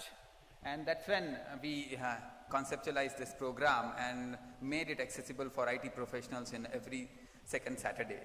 And since May 2011, we have started this. And the last 3-4 years, we've seen this growing in Bangalore, Chennai, Delhi, Pune, Mumbai, London. There are some other cities which I have not mentioned here. We've been having national conferences also, which most of you who are registered have been getting some invites. And in the process of expanding to other cities, we are looking forward to IT professionals like you all to, envisage this. And as I mentioned, the intention was to apply spirituality and translate these profound spiritual principles into useful techniques. And the tools that we use for most of these retreats are simple dialogues when it comes to the thought leaders, conversations, reflective inquiry, and most importantly, the point that we want to bring to your attention is the meditation practice that this school of thought brings on table. And here we are, 6th anniversary of IT retreats, and these are usually half-day retreat programs as you see this today, serving IT professionals and jointly conducted by the leaders in the organization, in the industry. We have HISIA, we have Government of Telangana, we have STPI and NASCOM collaborating and ensuring this is spread to different masses in Hyderabad. And we've kept these 3 as broad themes: self-management, health and lifestyle, and leadership. So most of our topics circles around these 3 broad themes. And some of these topics, which most of you will have attended and will have liked, and we would like to replicate this in our 7th year as well. And some of the most important ones that relates to mind and meditation are the ones mentioned here. This has been our growth story right from 2012, when we actually reached out to 1,250 participants. And today, as you sit here, we have 6,000 odd IT professionals, unique professionals who have been benefited out of these programs. I think this calls for a huge round of applause for all the volunteers who've been here.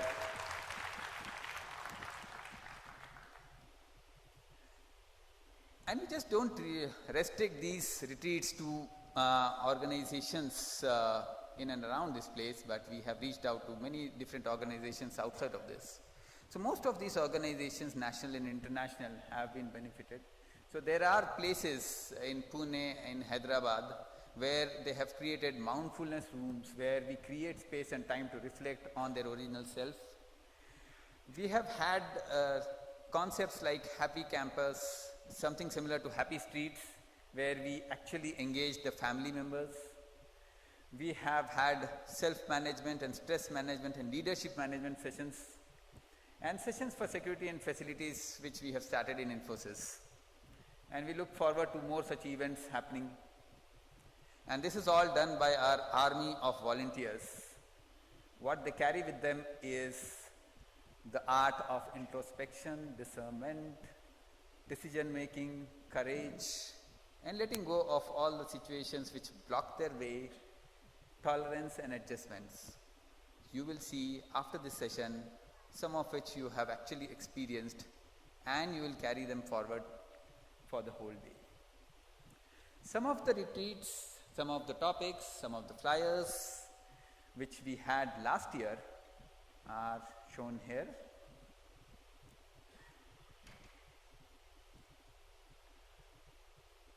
We had Aruna Ladva before Yogesh Sharda, who has become a popular figure for SIT retreats in Hyderabad.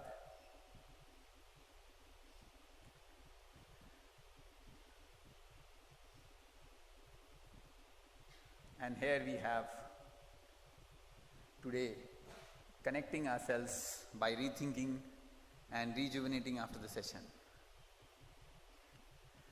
So during this time when the peace is most important, we would like to do this at 3 levels.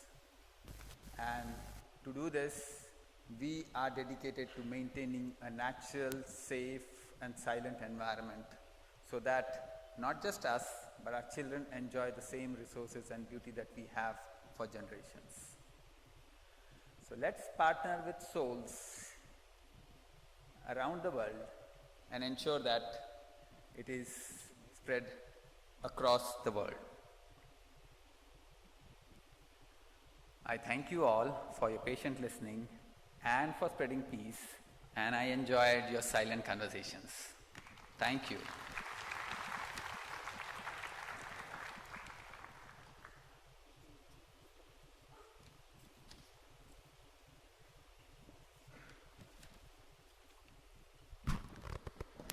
Thank you so much, Brijesh Bhai, for that report. I would now like to invite Sai Prasad Bhai to share his experience. Just to give a brief about Sai Prasad Bhai, he did his master's in sociology and also in mass communication from the University of Hyderabad. He's in the media industry for the past 27 years. He launched Radio City in Hyderabad, worked in Ma TV for 9 years as a content head. He then worked in Viacom Colors for a year. Now he's back to Star India as a business head for Kannada channel. So Sai Prasad Bhai, request you to please come and share your valuable experience.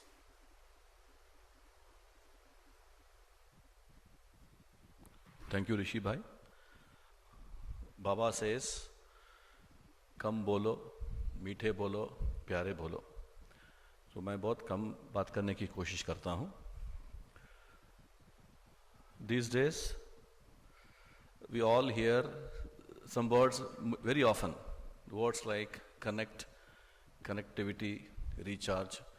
They have become very common words that we use every single minute or every single hour.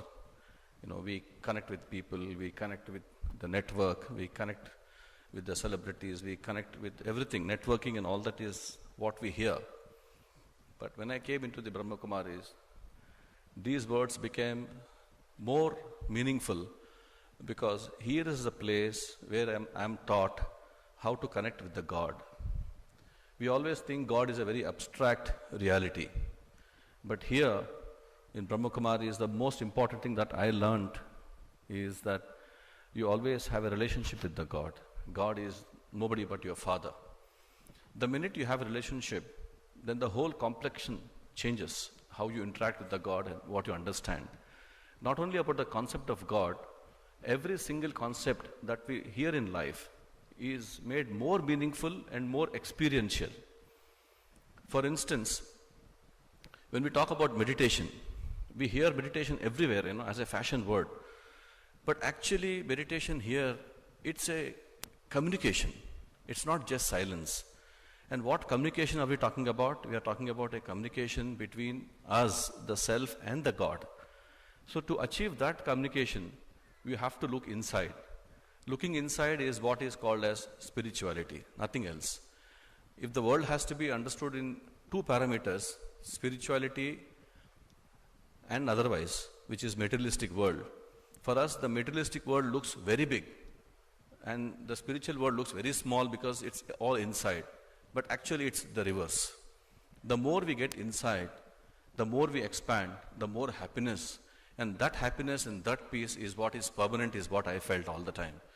Even if you go to the best of the lakes in the world or the best of the tourist spot in the world, unless your mind is with you, unless your heart and self is with you, very peaceful, I don't think you can connect and enjoy this world. Hence, Brahma Kumari's meditation, Raja Yoga meditation teaches you to connect with the Supreme Self, to get inside and find the real meaning and peace in life, which for me was so important and useful being in the media industry, that it almost transformed my life. So the more you give in, the more you get in this meditation. And I will just wind up by saying 2 points. There are 4 pillars of spirituality which I realized. One is the simplicity which you see in all the sisters and brothers who are associated with the Brahma Kumaris. And the second is the humility. Unless you are humble, unless you surrender to the God and think that you are an instrument, I don't think one can be spiritual. And the third and the fourth pillars are, purity is a good concept, because when you are pure in your thoughts, that means you cannot do anything wrong for anyone. Your intentions will become pure. And when you are truthful, you don't need to fear at all. You can just be yourself all the time, anywhere. You don't have to pretend anything. I felt these are the 4 pillars of spirituality which I learned in Brahma Kumaris. And one final point is that to get along in life, all of us pay a lot of attention to the health and mind. We read, we exercise, we do yoga and all that. But here is the place where we are taught how to give food to the soul. And the best way to give food to the soul, apart from the Raj Yoga meditation, is that we have Murli every day which is happening. For instance, I'll wind up by talking about 2 points in today's Murli, which is very, very important. One is Baba says that wasteful thoughts, vyarth, how you should overcome. That's so important. All of us, including me, spend 90% of the time hearing and talking wasteful things. And the second point is how to handle negativity. Again, it's become a fashion word, be positive, be positive. But here Baba and the sisters and the Raj Yoga meditation teaches us how to be positive. The best way to be positive, to beat the negativity, is to put a brake. We have traffic signals almost every hour, 12 times a day. So when the negativity is something, which goes like a flood, you cannot stop it, like in a traffic. The minute you have brake, you put a brake, you stop for a while, you pause for a while, then you can come out of the negativity. So this pause, this silence is nothing but meditation. So I really wish whoever have not taken the 7-day course here, please benefit. This is a lottery. The very purpose that all of us are here today means that we are blessed. So let's take this blessing much further and benefit. Thank you very much. Om Shanti.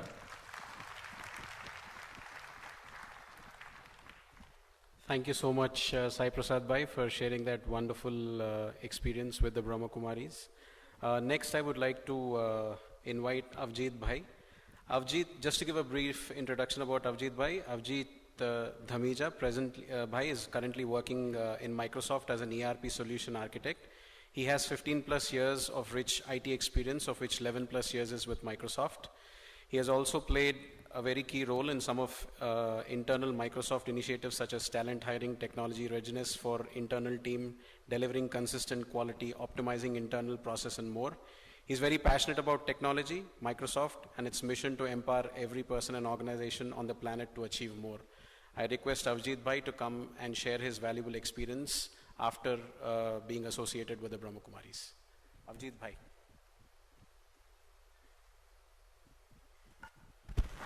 Thank you. Good afternoon, everyone. So I have been associated with Brahma Kumaris for more than 7 years now, and it has been, a very wonderful journey so far. I would share some of those experiences. The first thing I learned here is that we have to keep looking at the gems around us, and when we say gems around us, it is the people, it is the situations. We have to make sure that we keep looking and we keep learning from the people and keep learning the qualities they have. And while I was doing this learning, I could see the difference that I have started appreciating the people around me. I have also started to accept people how they are and what they are, and I've also started to to enjoy and also accept what relationships has given us. So with that kind of effect and that kind of positive energy when I was in the office, so what kind of reward I could see is that the people were coming to me and they were sharing that after having discussion with you, we feel very positive and very energized. And also recently we just finished one project. It went on for 2 years, and I could see that people, the team members I worked with, they coming to me and telling me that we want to work with you again. So that was the biggest reward I think I could have got from in my life. So because in last 15 years of my career, I've never received such compliment. So this was the best reward or best compliment I think I could have got. So, and next, it has also helped me in having the positive relationship with my family members. And the next one I would like to share is and the punchline I would say is, silence is golden. So the meditation we learn here and the silence we experience here, actually that gives wonderful results. So there are many times in my last 7 years of experience that I have been through many tough situations, and what I've seen is that whenever I do the meditation or whenever I sit in silence, I get a very brilliant and innovative ideas which I don't think I could have ever got. So I will share one experience that as part of my job, I travel the out of India as well. So there was one conference, and in that conference we were supposed to deliver in front of the international audience.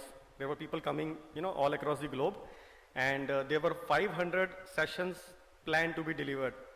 And luckily I also got the opportunity to deliver one session there. And actually, to be honest, I was not prepared well. So in the last few days, when I was doing some meditation and going through that same experience, which as part of my regular routine we do that. So I got some very good ideas, and when I implemented those as part of my presentation, so and then we delivered the session, and to my surprise, when we saw the results, that session was actually in the top 5 list. And that I can assure you, I can guarantee you that I could not have done that at my own. It is that experience of that meditation and silence, I think, which delivered me these innovative ideas, because even still I could not believe that I have done that. So and I could not have done that in my view. So that has helped me a lot. And the last thing I would like to share is that so this is the one quality which I am still learning, and I have still not developed that. But I could see that all the Brahma Kumaris, brothers and sisters, I mean, they have it naturally in them. So I'm still want to learn that, and the theme around that is, so here when I came here, I heard the word one God, one world, one family. So I thought, is this possible? One world, one family. Is it really possible? So because in today's world we see that even few family members staying together, it is challenge, right? And one world, one family, very big statement, right? So I thought maybe okay, I will just experience it, or I will just see how that goes. So again, as part of my job, because I have visited many countries, so I used to go to different Brahma Kumari center over there, and to my surprise, whichever center, whether it is in India, whether it is abroad, whichever center I went, I could see that the same unconditional love, and I could feel that. I could feel that love, same unconditional love, and every one of them, all the brother and sister, I could see that all of them have the giving nature, and giving without expectations. So that to me was very difficult. I still find it difficult, or I'm still learning it how to achieve that. But I see that all the Brahma Kumaris, brother and sister, they do it very naturally. So that was the awesome experience, I would say. And now I can say that that one world, one family is achievable if all of us develop this nature. So yeah. So with that, I would like to thank Brahma Kumaris and for giving us the SIT and other such platforms to transform ourselves. And with that, I would like to encourage each one of you sitting here to take this small step to be part of this big family and experience the self-transformation. Thank you.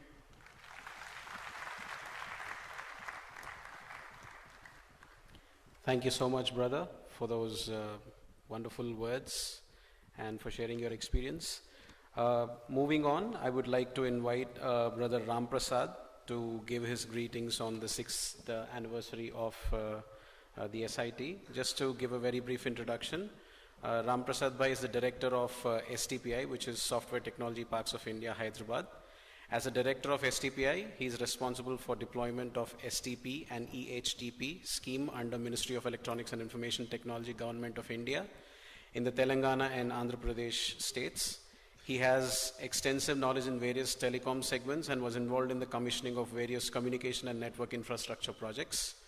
He has done his BTech in Electronics and Telecom Engineering from JNTU Hyderabad in 1986.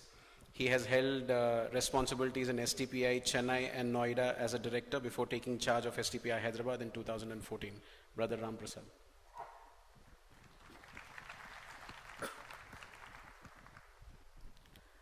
Respected Rajogini Kuldeep Didi, Yogesh Bhai, David Bhai, Mr. Srinivas, Mr. Raghu, and all delegates and brothers and sisters present here.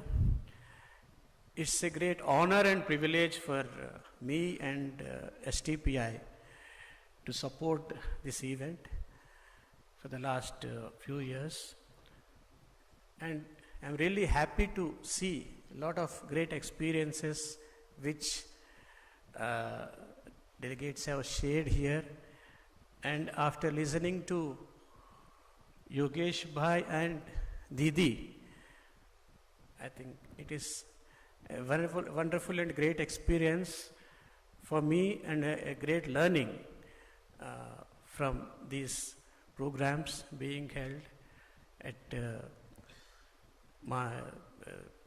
this organization. And personally, I feel that today's world, everybody needs all sectors, and IT sector is no exception. People need to spare some time for themselves to realize the inner self, and so that they can give away better, to the community, to the family, and to the country, and in their day-to-day life. I think spirituality is plays a very important role, and one should know to unleash their potentials through spirituality. We all try to excel in ourselves and try to compete with the situations and the people around us, and probably that may not be wrong for the world, in the evolving world, but at the same time, it's important to know and to create a harmony between the people, and see that the world should be a happy place to live. And I feel that spirituality brings people closer to the nature. As the technology grows, we must know that we are going away from the nature, and this is a great opportunity to try to learn, unleash our inner potential, and come back and bring harmony to our day-to-day lives. I feel that spirituality will not only unleash your potential, it will build, especially to IT sector, IT people. You will be more productive, you will be appreciating others, you will be a great team leader.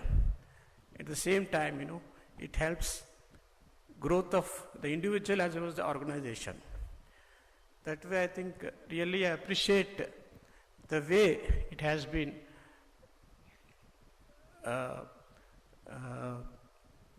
programmed and the way it has been conducted. Lot of professionals are getting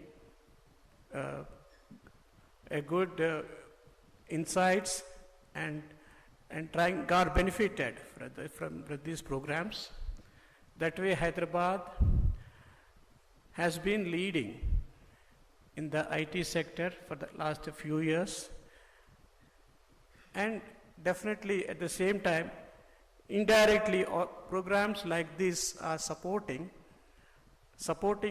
to the employees, the IT sector differently, but definitely this will contribute a lot for the growth of the sector. And while listening, it just came to my mind that IT people should get connected to spirituality better than others. If you understand the communication, in data communication especially, which is my field, there are 7 layers in a computer, in a data communication setup. That is from physical layer to application layer, there are 7 layers. Similarly, in spirituality, in meditation and yoga, you have 7 chakras, right from root chakra to the lotus chakra.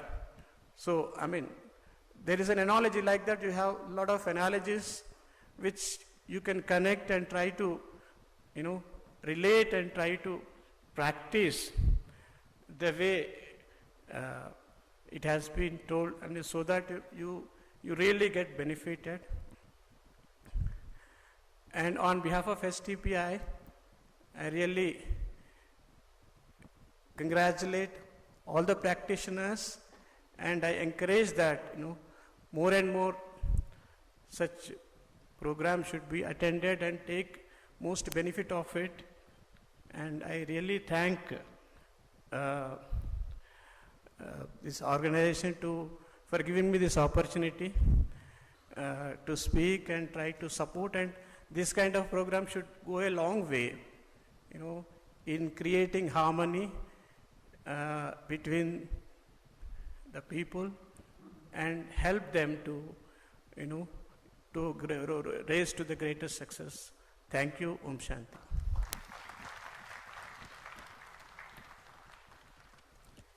Thank you so much, brother, for those wonderful words. Next, I would like to invite Brother Srinivas Rao, who's the COO of HYSIA. Brother Srinivas Rao is a 3-decade IT industry veteran. The last decade was spent in business leadership roles, managing large P&L verticals and incubating internal startups in newer technologies such as IoT and advanced analytics.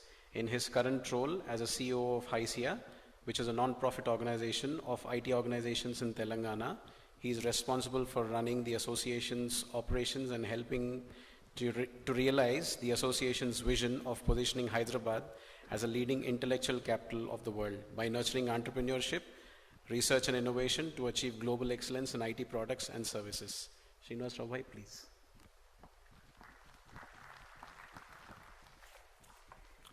Good afternoon to all of you. So I firstly want to congratulate the IT wing of Brahma Kumaris on this great occasion of the 6th anniversary of the SIT. These kind of journeys are not easy. The fact that it's celebrating 6th year is something that we all should be very proud of. So big hand. And I'm personally very proud that HYSIA has been a part, and I'm also very happy in this journey. And I want to thank you all, for enabling this and allowing us to be part of this journey, to be able to do whatever little we can to, get the IT professionals together and give them a different perspective of themselves, of life, of God, beyond all that day-to-day, stressful work that, we all do. I have also risen through the ranks, and I know what stress really means. To be very honest, am I a very spiritual person? I am not. But if I were to go by the morning experience, what Brother Yogesh has given, I mean, I would love to come back and have that same experience again and again. I want to thank you for that. And I think that's exactly what most of us need, to detach ourselves, and reconnect internally. It doesn't have to be like a very a mechanical thing. It should become a part and parcel of our life. And I think then the results, I'm very confident, will be phenomenally different. IT industry, as most of you are aware, in India is about a $160 billion industry. It contributes 8% to the GDP. 6 years ago, when this journey started, this industry probably was still a very happy industry. It was growing. There was only happiness for the owners of the companies. There was only happiness for the employees. We didn't so much hear the word stress. But regretfully, today the one word we hear more often when one talks about this industry is low growth rates, employee morale shrinking, day-to-day stress, and so much so that in our upcoming annual Human Resources Summit, we have included a full 1 hour on the topic of wellness. Wellness, psychological wellness and physical wellness. Okay. It's becoming very important. My belief is human body and human mind can take stress. I think my son is a doctor. He keeps telling me, Dad, yes, they can take stress. Okay. They are designed to take stress. But at what level? You want to increase the level of the stress a body can take, like he gave the example in the morning of obstacles that army men and sports people go through. If you have watched the movie Bhag Milkha Bhag, you see the kind of obstacles slowly one overcomes, an athlete, right? So the body is getting trained there. Same way my belief is human mind, especially an IT professional's mind, can take more stress, especially in these stressful days when the industry is going through a lot of changes, only when one trains the mind. I'm not a spiritual guru to preach, but having seen this journey, having risen through the ranks, I've been a programmer, an analyst, a project leader. I worked with customers in all the continents in this world. I've been through very stressful situations. We all can handle stress, but to handle stress combined with uncertainty, fear, these are very difficult situations. I think this is what people should train their minds to, and this is what can be overcome only if you proactively do some things in your life. You prepare for the change, you accept that constant learning is important, and you accept that you are able to enjoy that constant learning. The day you stop enjoying that constant learning of whether it's a new technology, a new leadership technique, a new language, maybe then that's time to do something else that gives you happiness. Okay. So one way I see is that constant being proactive, enjoy what you do, learn continuously is one way to manage stress and be happy. But maybe that's not enough. The other way where really immense help can be obtained is from practices like this. It doesn't have to be that once in 6 months or once in a year you come here and you go back with a very great feeling. It should be, it'll be more helpful if this can be made part and parcel of the daily life. And if you can connect with, I think we connect with so many people so well, right? But what I liked immensely was we failed to connect with ourselves. And we worry about so many things. We don't worry about ourselves. Right? Who am I? What am I thinking? Where will I go? We worry about our children. We worry about their LKG seats, UKG seats, the fee, all the way up to whether the guy will become an engineer, whether the daughter will become a doctor or not, and then after that whether we'll get a right bride, right groom. I think at some point of time, I saw another thing on the presentation was let go. Let go and focus on yourself, then you can play your other roles. We also heard the identities by Brother Yogesh. If you focus on yourself, maybe very likely that you can play your other roles far better. But if you only focus on your other roles, you will never be yourself. I think that happened to me. It continues to happen. It will be very wrong to say that we've all reached that perfection. I think, good luck.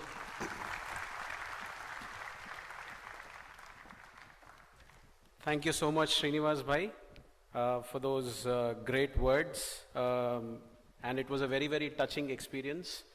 Srinivas bhai, just so that you know, you and other two dignitaries, Ram Prasad bhai and Raghu bhai, are masters in IT, and people organizing this program are masters of TT, which is transformation technology. So IT and TT work hand in glove. I'm sure the word stress can be hit out of the park. So, you know, your valuable contribution is really appreciated. Thank you so much for that. Next, I would like to invite Raghu bhai. Just to give a very brief, Raghu, his career spanning over 22 years in the IT industry, Raghu bhai has handled multiple responsibilities across verticals and geographies with significant experience in consulting and systems integration in the enterprise applications space. He has been with Infosys for the past 15 years and is currently the development head of Infosys Hyderabad. Additionally, he is an associate vice president, head of customer experience practice. He heads the global delivery of customer experience practice across Oracle, SFDC, and other cloud ecosystems. Invite Raghu bhai to share his experience. Thank you.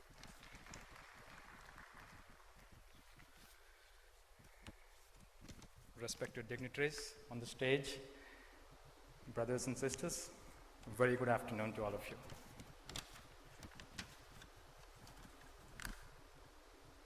In the morning, Yogesh ji was talking about this whole evolution of problem, opportunity, challenge, test, and gift. I could relate very much to that because 2 days back, Brijesh came to me and said, I want you to speak here at this event. So that was a big problem for me. It was a challenge because I spoke in a lot of forums, but I've never spoken in a spiritual forum like this. But I took this as an opportunity to present a techie's perspective and also an opportunity to learn from the speakers here. And having heard Yogesh ji and the soul-stirring music in the morning and the speakers here, it's turning out to be a rather beautiful gift so far. So thank you. So just to give you a perspective from a technology, right, I think we are in a very interesting and a very defining moment in the history of mankind. We are in the midst of this massive transformation. It's an ever-increasing wave of digitization that we are seeing across our life, our business, our world. And if you think we've seen it all, John Chambers of Cisco is predicting that the technology disruption today, it will have an impact of 10 times greater than the cumulative impact the world has seen from the internet so far. And that's huge. We're all connected. We keep talking about reconnecting. We're all connected. We're connected as consumers, as businesses, as a part of this large and digital ecosystem, which is continuously evolving, but still in the adolescent stage. We're so heavily connected that we download about 100 billion apps. Every single day we upload about 2 billion photographs every single day. The Moore's law continues to be valid. The technology, the processing speed going faster and faster, giving way to new technologies like artificial intelligence, mixed reality, quantum computing. There's so much change that's happening in the industry. And more importantly, the speed of change, more than the change, the speed of change is so very insignificant, something that mankind has never seen before. The clock speed, in a way, is moving from a linear scale to an exponential scale. Just to look at the time taken for companies and organizations to reach to 50 million users, right? Facebook, for example, took about 3 years to reach 50 million users. WhatsApp took just 15 months. And a very small gaming app called Angry Birds took 15 days to reach 50 million users. So closer to home, our Reliance Jio took less than 6 months to reach about 100 million users. So there's massive change all around, and that's causing a lot of serious repercussions as well. It's throwing a lot of challenges. This whole new connectedness has its own unhealthy consequences. We're suffering from information obesity, if I can call it, and more importantly, we're becoming more addictive as well. We're looking for even more information, more choice, more personalizations, more platforms, more products. So the question then arises as to how we as an individual are equipped to take on these new challenges, this new onslaught of change that is in front of us? How can we function in a hyper-connected digital world and ensure that we do not lose that connection to our own self? The answers to these questions can be found in the world's most ancient technologies, which is yoga and meditation. Across cultures and communities, people are increasingly taking to yoga to redefine their lives, to find oneness between their inner self and outward world, between their existence and their environment.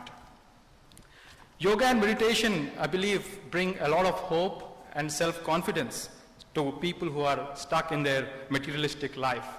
It teaches us to live reasonably and avoid uselessly squandering our energies. It shows us how to exercise self-control and, more importantly, preserve positive attitudes in our life. And it is in this way that yoga leads us towards universal love and brotherhood.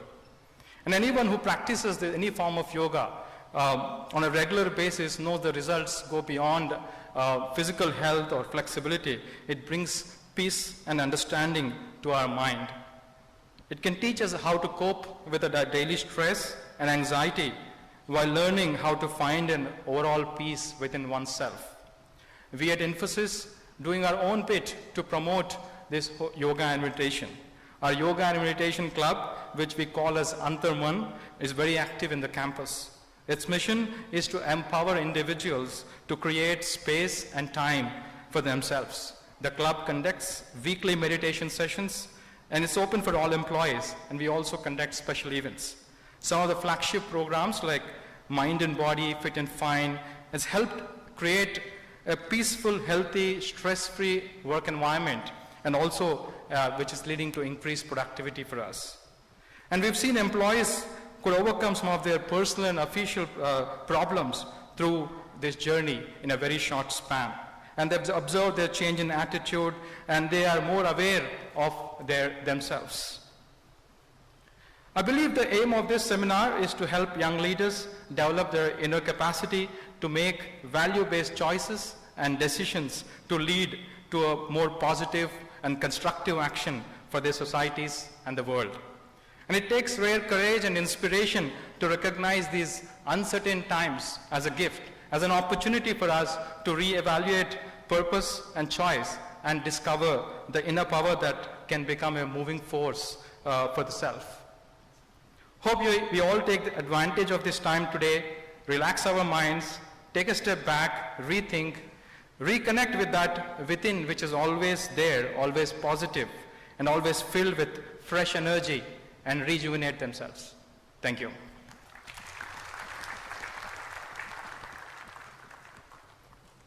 Thank you so much, Raghu-bhai. Next, I would like to call upon David Bhai to share his words of wisdom. I'm sure he needs no introduction because he's been mesmerizing us with his wonderful music. So David Bhai, please come.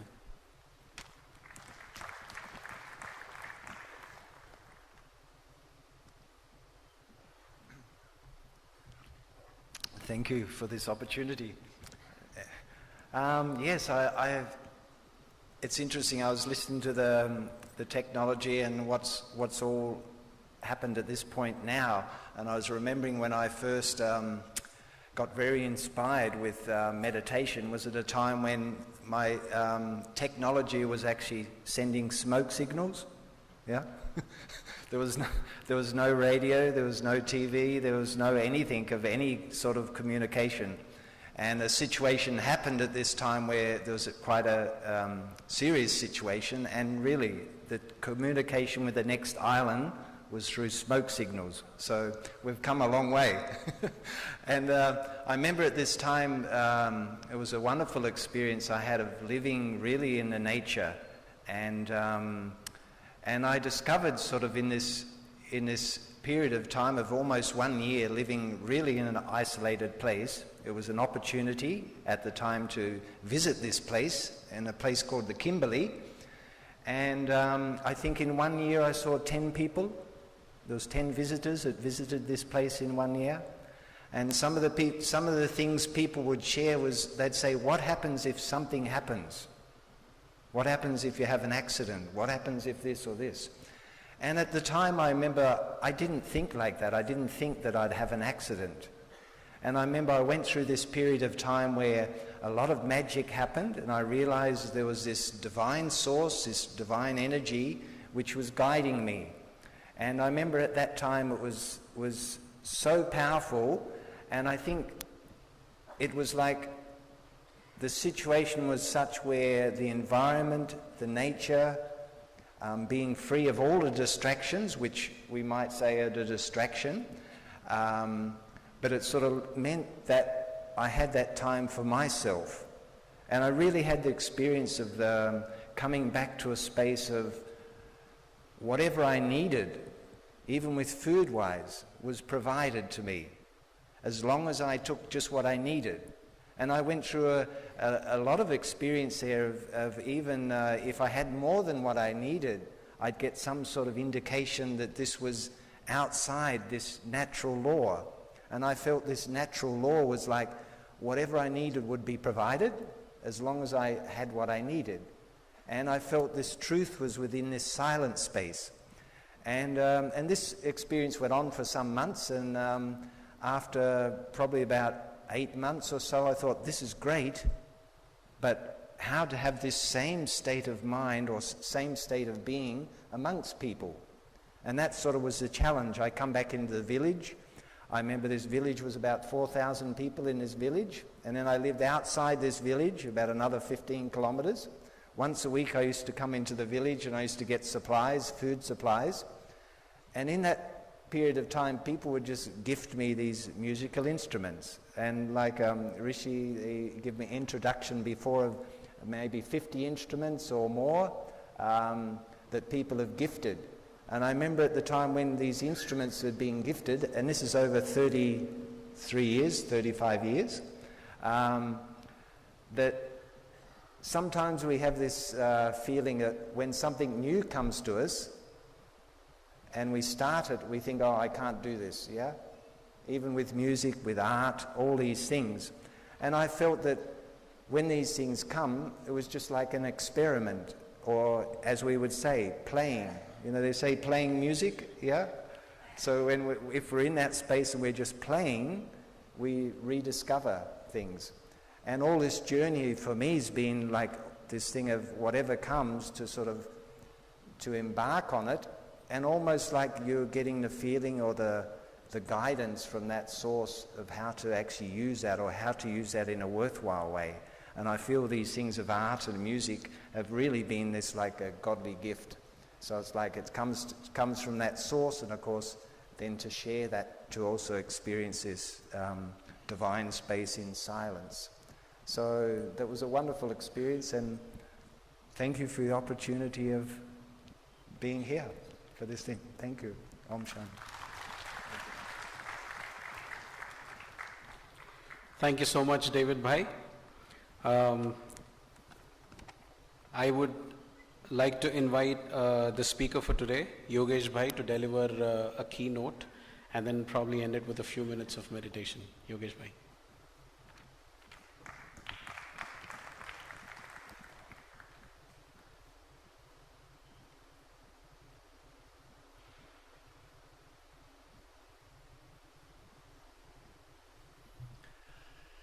So, dear friends, dignitaries, once again, I was listening to the staggering figures that you were sharing about how we live today, and the number of pages that are downloaded, and just the traffic that exists in cyberspace today. And a question was coming to my mind as I was listening, that why do we do this? What is behind all this? What is the aim of this tremendous explosion we've had in information which we consume and information we send to others every day? And the word coming to my mind was happiness. At essence, we want to experience happiness. And to me it seems as though what has happened is that the aim of our life, which is happiness, the means to get there is education, wealth, technology. But I think what's happened in the last few years especially is that the means has become the new aim. And so we tend to occupy our minds with acquiring the means rather than the real aim, which is peace of mind, happiness in our hearts, and the exchange of love and respect in our relationships. It's also true that this wonderful growth we've had in technology has made things easier, as we mentioned earlier, in communication, technology, travel. But of course it also goes to say that the most important technology we all possess is our minds. And just as our smartphones and any other technology requires care, maintenance, looking after, and also knowing how to take care of it properly, so too the mind also needs that kind of proper care and attention. When you buy any machine, with it you get a user manual which tells you how to look after it, how to use it properly. And the question arises, where is the user manual for the mind? How are we supposed to use this thing properly in daily life? How much are we supposed to think? When should we stop thinking? How can we change useless, negative, unnecessary thoughts into effective, meaningful, productive thoughts? And I think this is for me what spirituality is all about. It's a return to looking after number one. And if I look after number one well, then I'm able to offer the best of me to everybody else around me. I was also reflecting on the phrase, a spiritual person. And I was thinking, what does that really mean? That am I a person trying to be spiritual?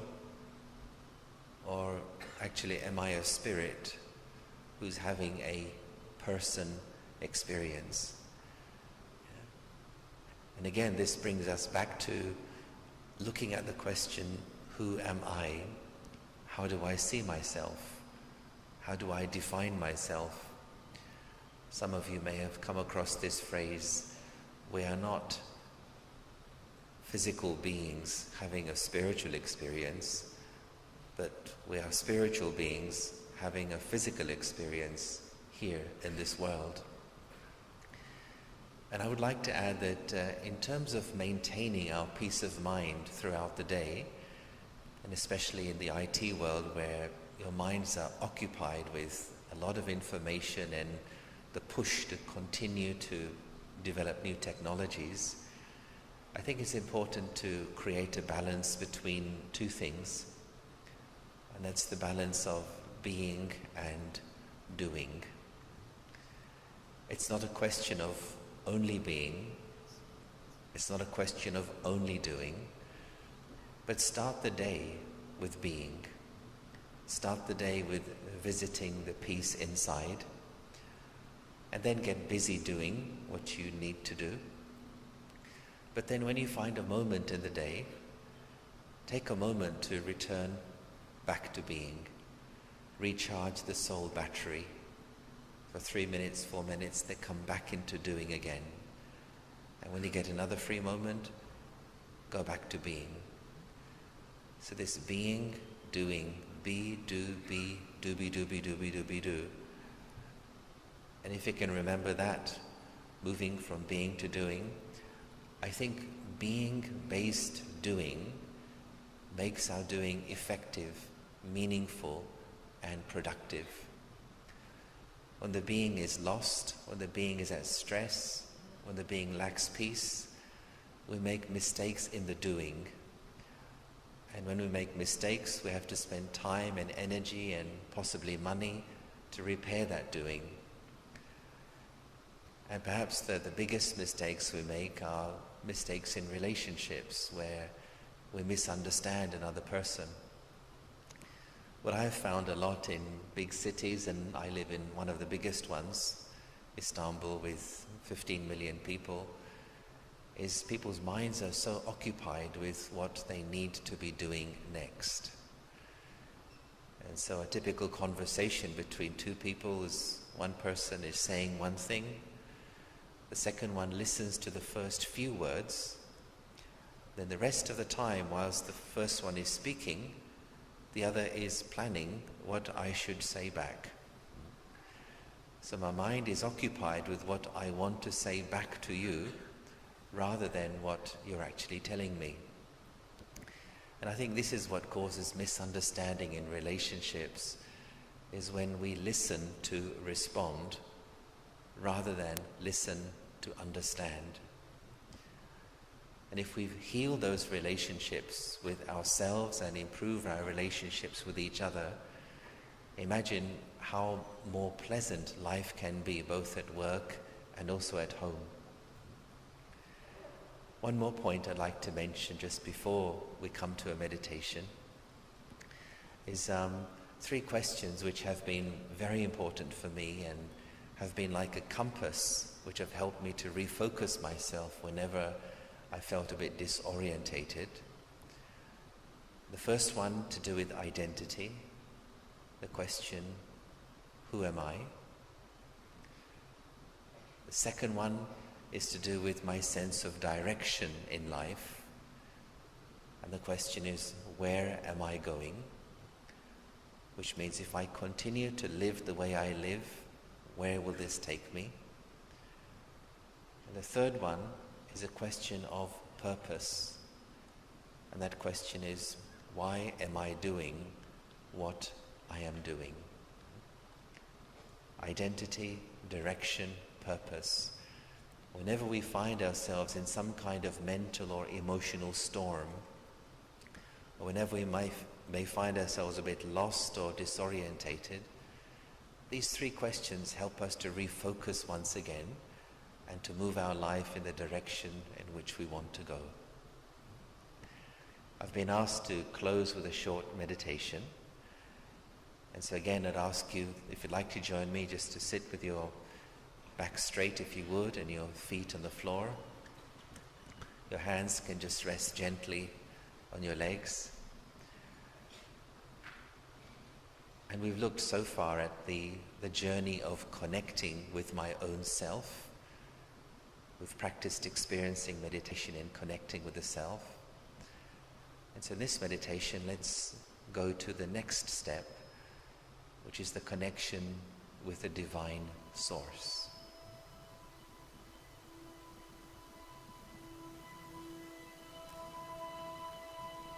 So as always, we start with the question, who am I?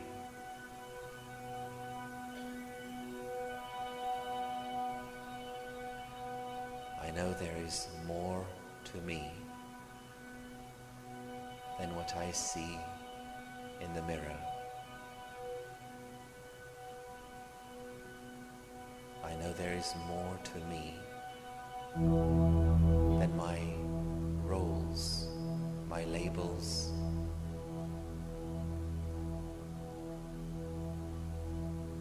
I know I am not my job. I am not what I do.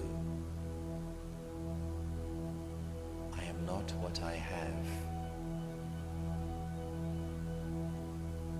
But beyond having, beyond doing,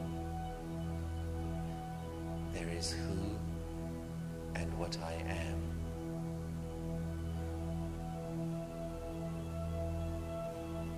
So let me bring my attention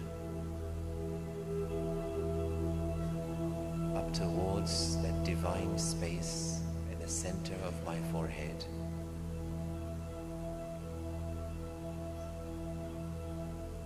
And picture myself as this wonderful sparkling star in the center of the forehead.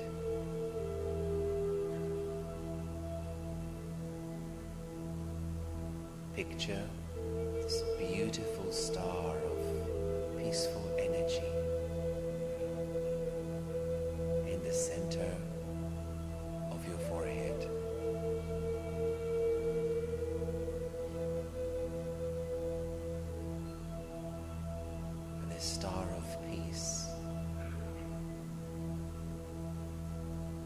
This is me. This is I, the eternal self.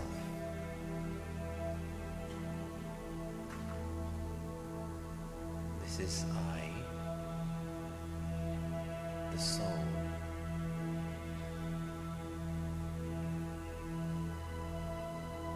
I am this living point of spiritual energy.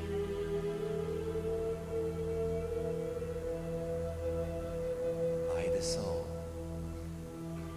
I sit in the center of the forehead. And from here, I operate this amazing body machine.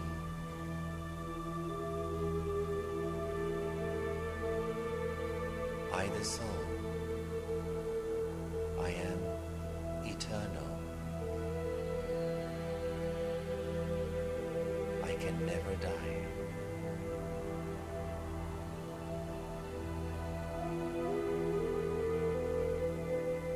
I, the soul,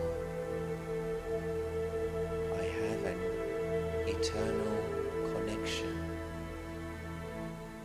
with the Supreme Soul.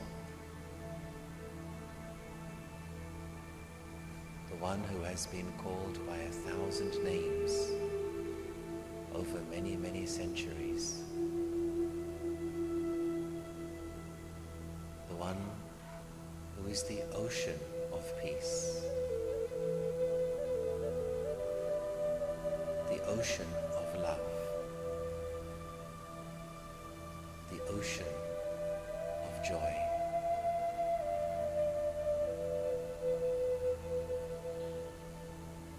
The Supreme Soul,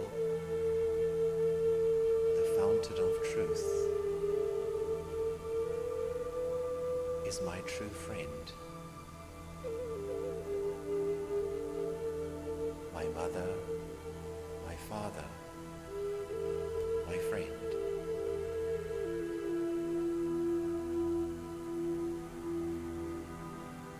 The Supreme Being is the one who accepts me as I am.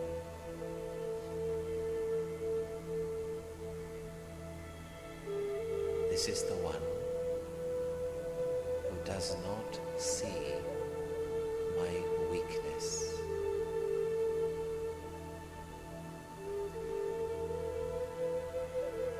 This is the one who knows me better than I know myself.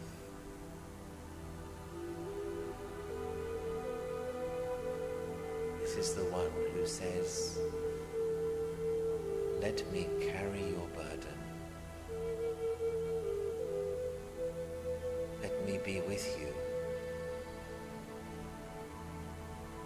Let me be your invisible companion."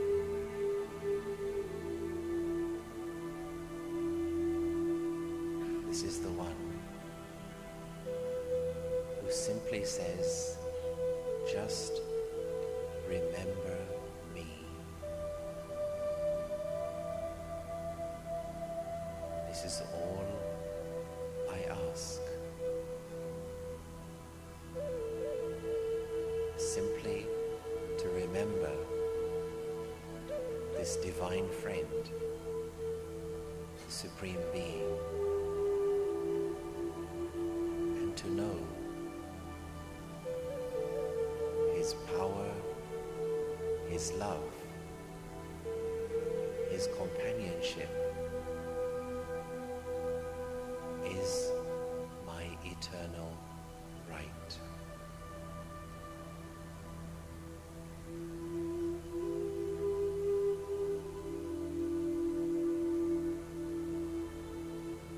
Let me live in this awareness.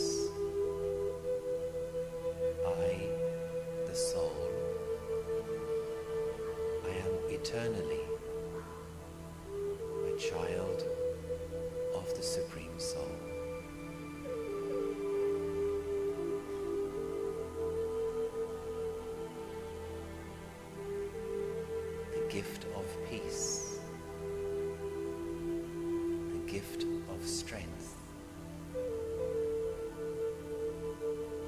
gift of truth is always with me.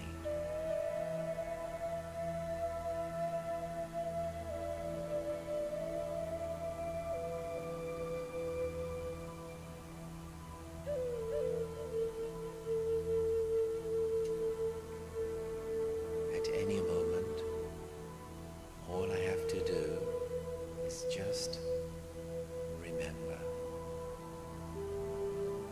who I am and whose child I am. This is the key to open all the treasures of the soul, to fill my heart and to empower my spirit.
Om Shanti.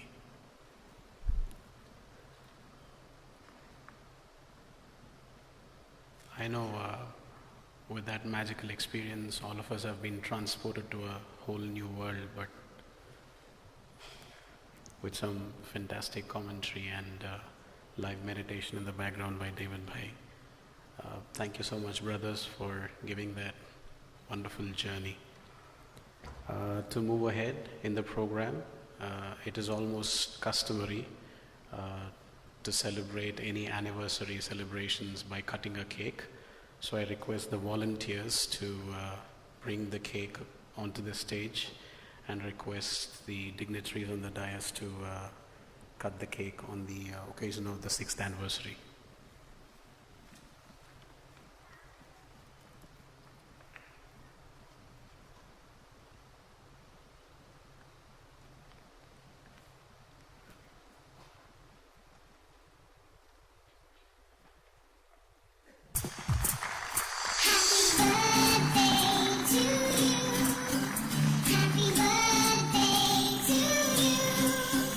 Happy birthday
this anniversary celebration, but he sent his greetings, so we just wanted to let you know about that. Moving further, I would request Didi and Yogesh Bhai to give away godly gifts to the dignitaries on the dais.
Thank you so much for attending this program and for gracing us with your presence. Thank you so much for all the audience for taking out your valuable time and giving time for yourself to attend this session. It's been the mark of another very, very successful year for the SIT. So one huge round of applause.